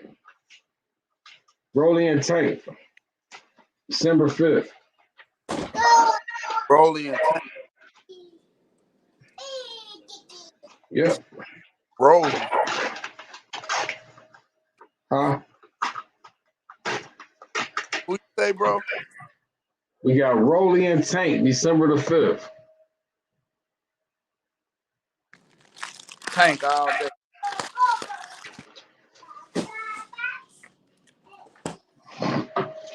I don't see nobody beating dude right now. What you think? Yeah, I don't see nobody beating Tank either. I don't see nobody fucking with Tank. Only person I can say really that I can really say that I really think that will give Tank some real live competition. Don't say him. I think he will. I think Tank got more. He got more endurance than Haney. So I think with that fight, Tank will be he'll be able to still bully Haney around and to come out with a victory over Haney. But I believe if Lopez. if Haney was to fight, if Tank was to fight Lopez, that'd be a wonderful fight. That's the fight. But also too, I can't count Shakur Stevenson out too, man. Oh. I forgot. I'm so glad you just said that. I don't see nobody beating him. I promise you. That's the fight. So okay, now listen to this. That's the fight. With that being said, you got Tank over Shakur Stevenson? Say that again. Do you have Tank over Shakur Stevenson? No, I don't. If you answer me, I don't. I don't. That's gonna be a fight. I don't even think you got him over Shakur Stevenson. Hey, what you got? What you think, Black Star? What you got? On what here? What we talking about? We were talking, and I said, me personally, I don't see nobody stopping Tank. I don't see nobody. I say, but if Tank was to fight Devin Haney, I believe Tank he can outwork Devin Haney. I believe his endurance would take him to another level in the later rounds for him to stop Devin Haney. He's strong. If not a stoppage, definitely outbox him. You feel me? In the later round. Yeah, but I think for Devin, man, he never had nobody that put that type of pressure on him, man. So he would really be in a pickle on that as far as, going the distance, Because, like Linares, Linares was able to catch him with that one and rock him a little bit. If Tank catch him, he gonna do some funny shit. So he gonna have to stay away from that right hand and keep that jab moving and keep, don't not get hit. If he can not get hit by Tank, he got a shot. But if he get hit by Tank, man, it ain't looking good. So with that being said, I said, salute to the good brother Watcher. What's salute, good brother? Watcher in the building, man. Watcher, we going live after the fight, bro. You gotta stop through. Yes, indeed. Going live, make sure you come through, Watcher. Yeah, man. Hey, with that being said, what you think about Shakur Stevenson and Tank? Who you got on that one? Shakur and Tank, man. I still got to go with Tank right now. Tank just a little more seasoned than them guys right now. He's ahead of them, and his power is vicious, man. So I just feel like eventually he's gonna catch him. But Shakur, them guys, and them, they'll have their moments, but I just think as overall right now, he's just too seasoned for them right now. But I don't know. But you never know what can happen, man. Sometimes it'll get in there, and the next thing you know, man, damn, Shakur season, man. He's something else right now. He like a young vet already, man. Yeah. But I do want to see those fights, though. Them are the marquee fights that we need, though. And we need to have them, like my brother was saying earlier about, like the perceptions in boxing and everything. We need to have these events. Like Leonard Ellaby trying to go to Atlanta and having Tank fight certain areas like that. They can take that like that. They can take that show on the road, man. Tank and Shakur, Tank and Devin Haney. I mean, them is mega fights just amongst us in our own fan base. You know what I'm saying? That can show and prove that, hey, we do have fight fans that will support fighters and will come out and spend that money. It Tank can be proven. Tank and Lopez. Oh, Teofimo? Tio ain't gonna fight nobody. Tio won't even fight Cambos. He talk all that madness, man. How you gonna talk about a man and talk about a man's lips? And then when the man say, well, all right, let's hop in the ring so I can do something about you run your damn mouth. You start talking all that old dumb shit about, I don't need that. I'm undisputed without it. I don't need your belt. Fuck you mean? That man walking around with a belt in your weight class talking about he a champ. Fuck you talking about? You can't. Well, I'm undisputed. No, I don't give a fuck. I don't give a fuck if he got a Peabody belt. Me and this motherfucker got to meet. Motherfucker, I need that strap too. Ain't nobody getting no straps in this division. They all mine. They mine. I don't give a fuck. Ain't no need to have no conversation. It's just like Roy Jones did back in the day. Roy Jones went out there and laid everybody to waste. It wasn't no question who was number one. Didn't nobody sit there and say, hey man, I think this guy out of such and such. I don't know. I don't know if Roy can get him. It was no conversation. That's undisputed, and that's pound for pound. When you can do that right there and you can lay it to waste, and you got to go all the way to heavyweight to find a motherfucker to challenge you. Come on, man. Don't hand me this shit about Canelo's number one and he's this and that and all this and that shit like that. He don't got it like that. It's plenty of discussion about people who can be a number one over top of him. He just ain't fighting no damn body to put it to the test. And that's my problem I had with him. Now, he fight the guys, he beat the guys, he get credit from me. Without a doubt. But you never want to fight these guys. How you going to be a fighter? I mean, it's like you say, hey, I'm a rapper. I'm out here rapping. Yeah. Another rapper come up. Yeah, okay. Y'all want to battle, but you said, no, I don't want to battle him. You see what I'm saying? He don't make enough money than me. See, I was working at Sears and he was working at fucking Taco Bell, so I'm better than him or some dumb shit. You a rapper, he a rapper battle. Let's see what it. You know what I'm saying? Right. All this old copping out shit about, I can't fight you because, I sold this many and you sold that many. What the fuck that got to do with me catching you on your chin and laying your bitch ass out? Right. You know? Shoot, man. I mean, it's been anybody has a chance to beat you if they can land that right punch and hit you in that right spot. Especially if you don't see it. So to That's why disrespect somebody, yeah. Go ahead, my Go ahead, bad. bro. No, you got it, bro. That's why I said the difference between like the Ron Simmons dude, he broke it down. But then again, I gave y'all actual situation as well. My daughter, she's 12. But at the time, she was like 10. I had the jab right here and just telling her how, like, if you can keep it right here, if you keep your hand right there to pair the jab, it's no matter what they're gonna miss. They're gonna miss you. It's just right here. You ain't got to do all like that. Like my way of telling her, I put my hand down and she threw it. Wow, I'm talking about just to rock me, bro. He like, what the hell that come from? The jab rocked me. So that let me just know right there, like, oh man. But then it goes back to this too. 5 pounds of pressure on your chin. It don't matter how much. If that severs like that right there can knock you out. If I did that fast enough, I can be knocked out. Exactly. Yep. But I don't know no chin workouts. I don't know nothing.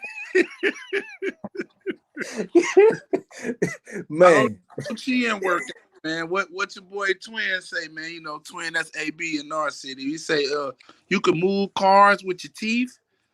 You know what I'm saying? That ain't gonna help you, man. Like it ain't that on that chin, man. That it only takes so much pounds of pressure, and that's why they saying too, like bro was saying, he was saying like, man, he glad that he was glad they stopped that fight due to the fact that he was really finna get hurt. And he was because he was defenseless, but he was saying like, let him go out on my shield. But then he was like, no, I love you, I care about you, I can't let you go out like that.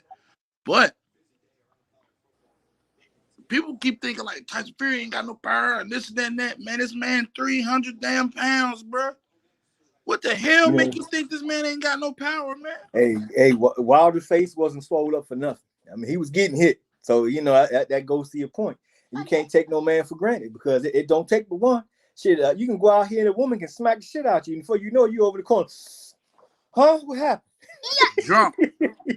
I seen on the team, the dude was doing defense with the girl. He was playing with the girl and shit, throwing punches at. He was balled up like this. But somebody said something. He was like, huh? He turned his head. That girl came out of nowhere like, boom. He dropped his ass, bro. Fucked up. Watch yourself. Fury is a fraud. You already know. We already know. Watching. Fury is a fraud, brother. Yeah. Hey, watch it. I think Watch it gonna do the play-by-play on his tonight too. What did he say? Tonight, Watson? Yeah, he said he was doing a commentary. He said, what did he say? He said, I've been punched out on the street, got bullied at school. Then I've been punched out myself by small people. I've killed 6'2". What the fuck? Oh my God. Yeah, man. Watson talking about the Porter in the Bud fight. Yeah, man. Yeah. He Yeah, said, you know we gotta talk about that one. yeah. Yeah, Oh we gotta yeah. talk about I was man, gonna touch yeah. that next. I was gonna say, why you say no Bud conversation? Oh no. That's an old background, man. Yeah, when Bud wasn't When fighting nobody. Bud wasn't cooperating, bro. I had a couple different backgrounds. Yeah. Yeah, but he cooperate now. Finally, we finally gonna get him in there. He got an announcement. Finally, Hey, it what's took your hell take and high water. What's your take on that, Black Star? Yeah, I'm glad it's happening. It's supposed to been happening. We've been talking about this for the last year? Oh my God, man. We were talking about this. We were like, man, these guys sitting around. You talking about you want Earl Spence and all these, he putting in work for undisputed at a weight class. You got 1 belt, he got 2 belts.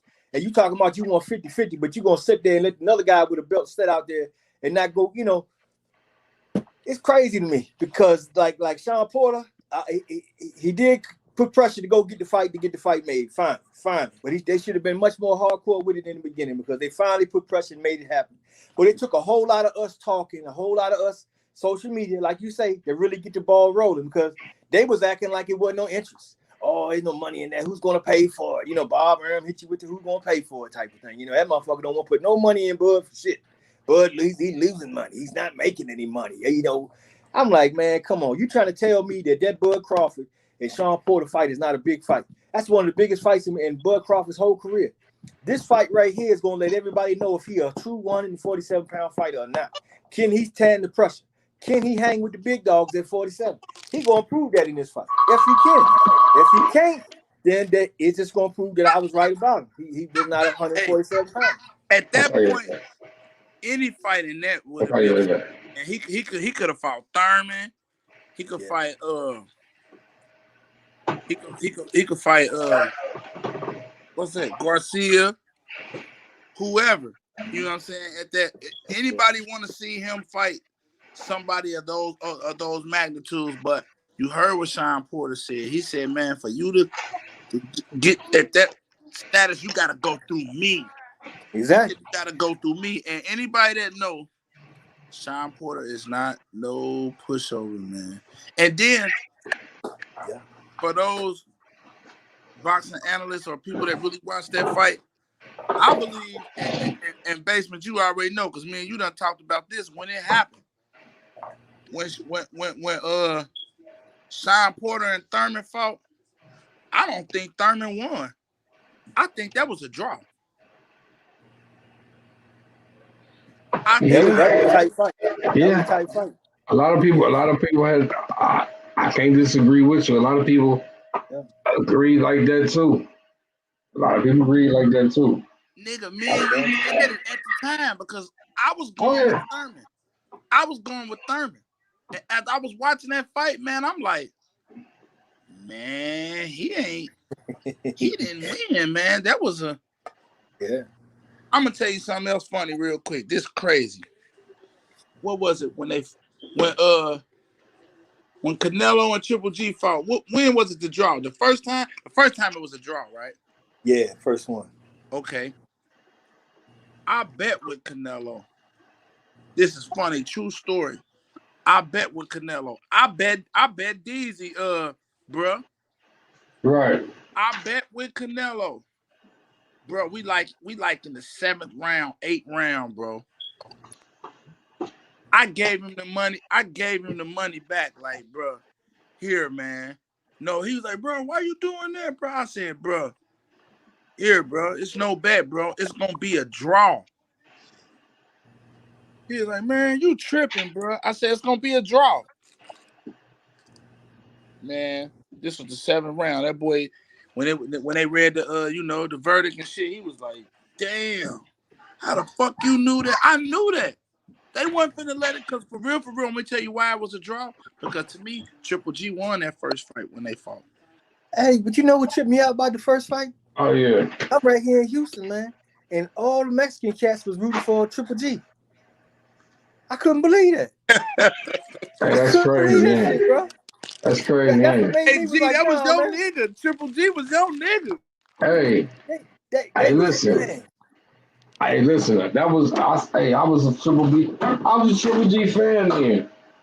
I was a Triple G fan, and I had Triple G winning that fight, and they robbed Triple G that first goddamn fight. You know they did. What you talking The about? second fight, the second fight, I could have seen him being a draw. Right. Me personally, maybe, but I might be a little bit biased. Yeah, the second fight you had Canelo winning out flat out. Yeah, I did. I thought he Okay. did. I think the biggest win component was the fact that he called the style and he beat him at his own style. I think that's what really gave him an edge on that one. But that first Okay, now listen to this. Okay. Now this was my thing on that.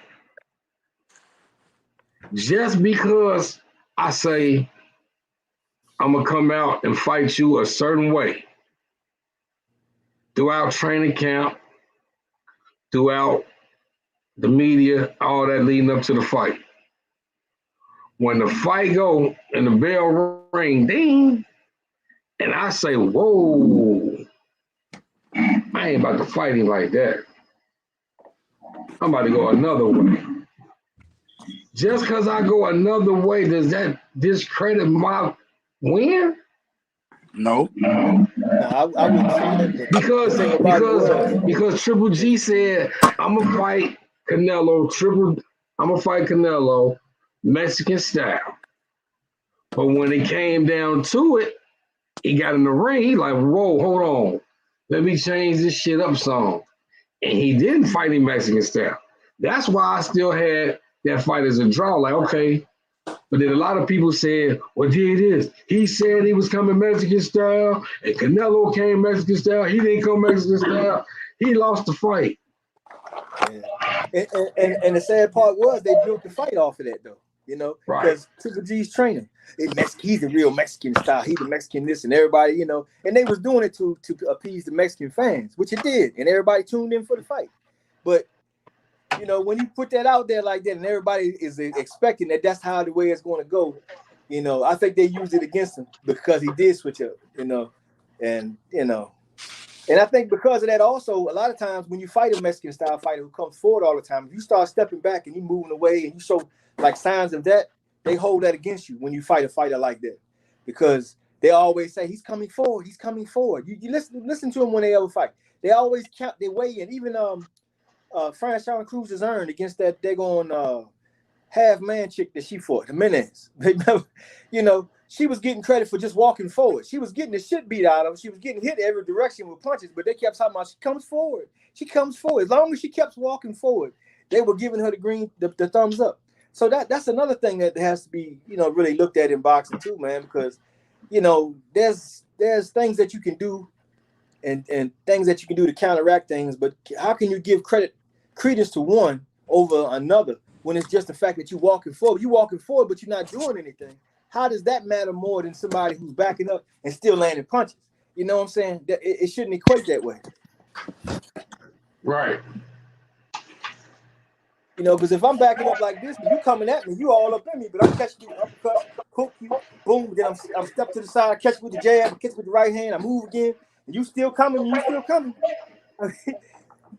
I'm scoring and you not, but how is that making you, you know what I'm saying? But that's the perception that goes in boxing sometimes. And I think that's what worked against Triple G in that fight. Right. I can agree with you. Man. Yeah. Man, that fight tonight, man, it's on. Man, it's on. Like Donkey Kong. Man, I keep waiting to hear about Fury getting COVID again, though, man. I keep waiting on it. This motherfucker looking for a way out this fight, man. He's been doing everything he can do for months to get out this motherfucker. And I'm gonna tell you something else. If I was Wilder at that press conference, I would have hit him with this as soon as he came around the corner. Oh, there you go. I had to take him to court to get his ass to show. You know, I would have been in his ass as soon as he hit the corner. He wouldn't have been talking none of that shit to me.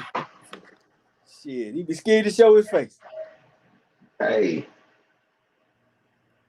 I'm trying to see right now. Well, the watcher says Porter's going to knock out Bud. Hey man, that's hey, I would love to see that. That would be tremendous. Yeah, man. That would be tremendous. Cause I'm really I'm leaning forward to motherfucking Shakur Stevenson stopping Jamal Herring. I believe Herring Corner gonna stop that fight. I don't know if it's my speaker or not, man, but you sound a little funny. Yeah, it is. You might want to leave and come back in. It got static behind it. Yeah, I can't make out what you're saying, big bro. Yeah, me, I got static coming in. Nah, it's him.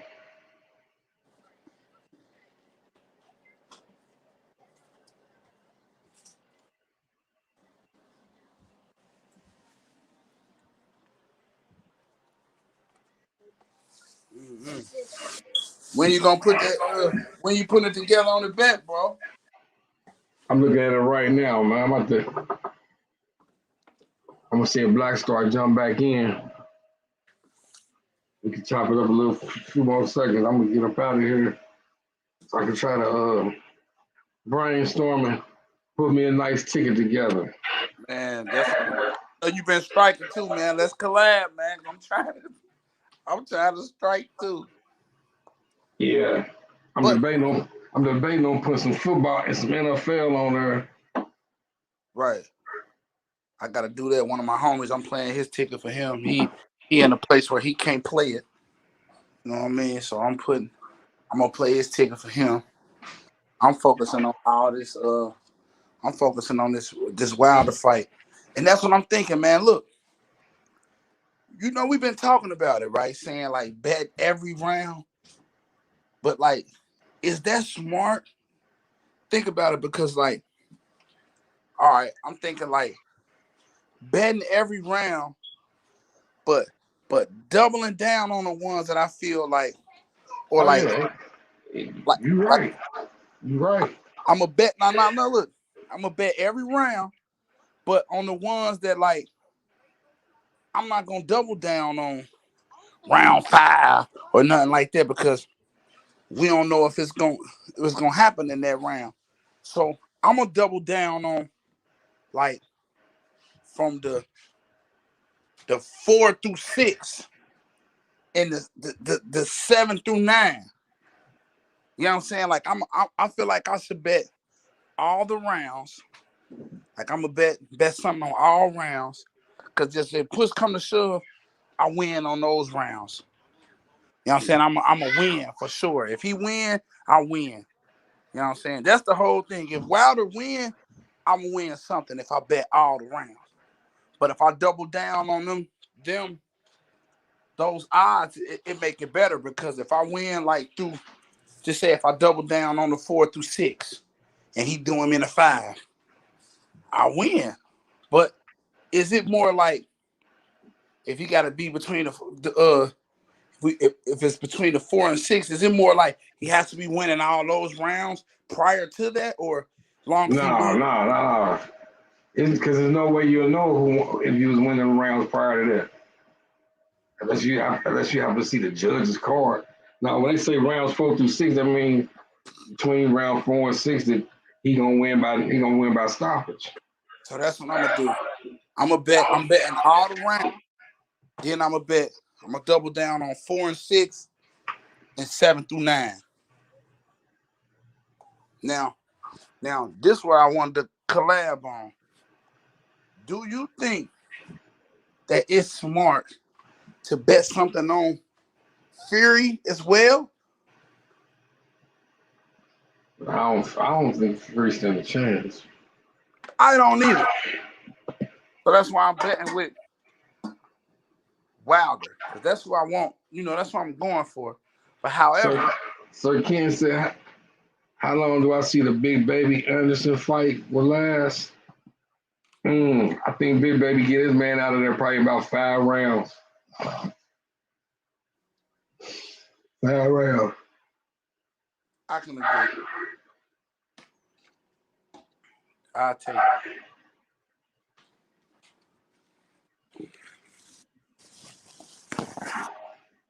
I'll take that. Shit, this let me see. How long? Yeah, I'm gonna go on and end this show. It's been a good one. Yeah. I'm gonna get your last thoughts. You got any last things to say? Anything you want to say? Nah, man.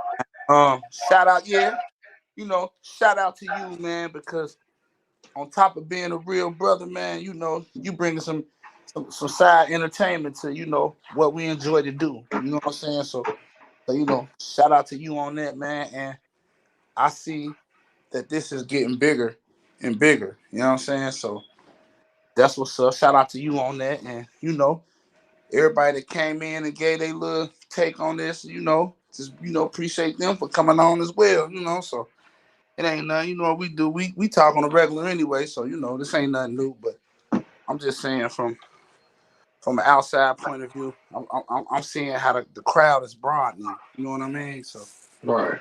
that's what's up, man. And if any of y'all, you know, y'all tuned in, if y'all got something 60, 65 pounds, a boy 9, 10, 60, 65 pounds, female 11, 12, 13, 80, 85 pounds and up, holla at us. You know, y'all already know you can get it through Basement Boxing Talk or $1 Million Baby 513. It's our one word. Again, $1 Million Baby 513. Hit us up. We want the work. We want the smoke. And that's it, man. Yeah, I appreciate you for coming out, man. You already Giving know. us your views. I appreciate my good brother Black Star Sports TV 2.0 for coming through like he always do. Hey, I want to thank my good brother Coach Ron Sims for coming through.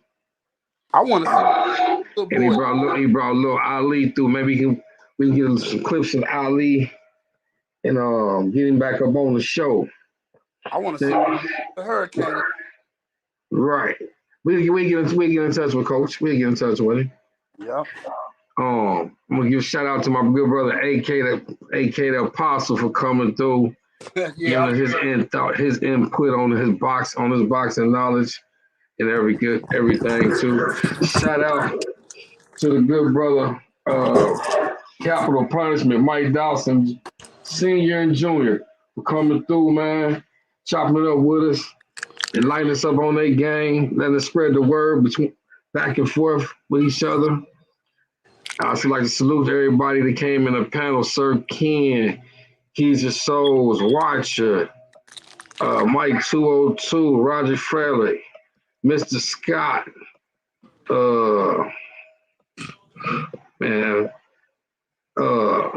Hayden Cowie, G5, Jeff TV, man, Kareem Keys, PGH Big Dog, Darius Stone, Mark Nash, Let's Talk Sports TV. Everybody who came through, I thank you guys for coming through, man.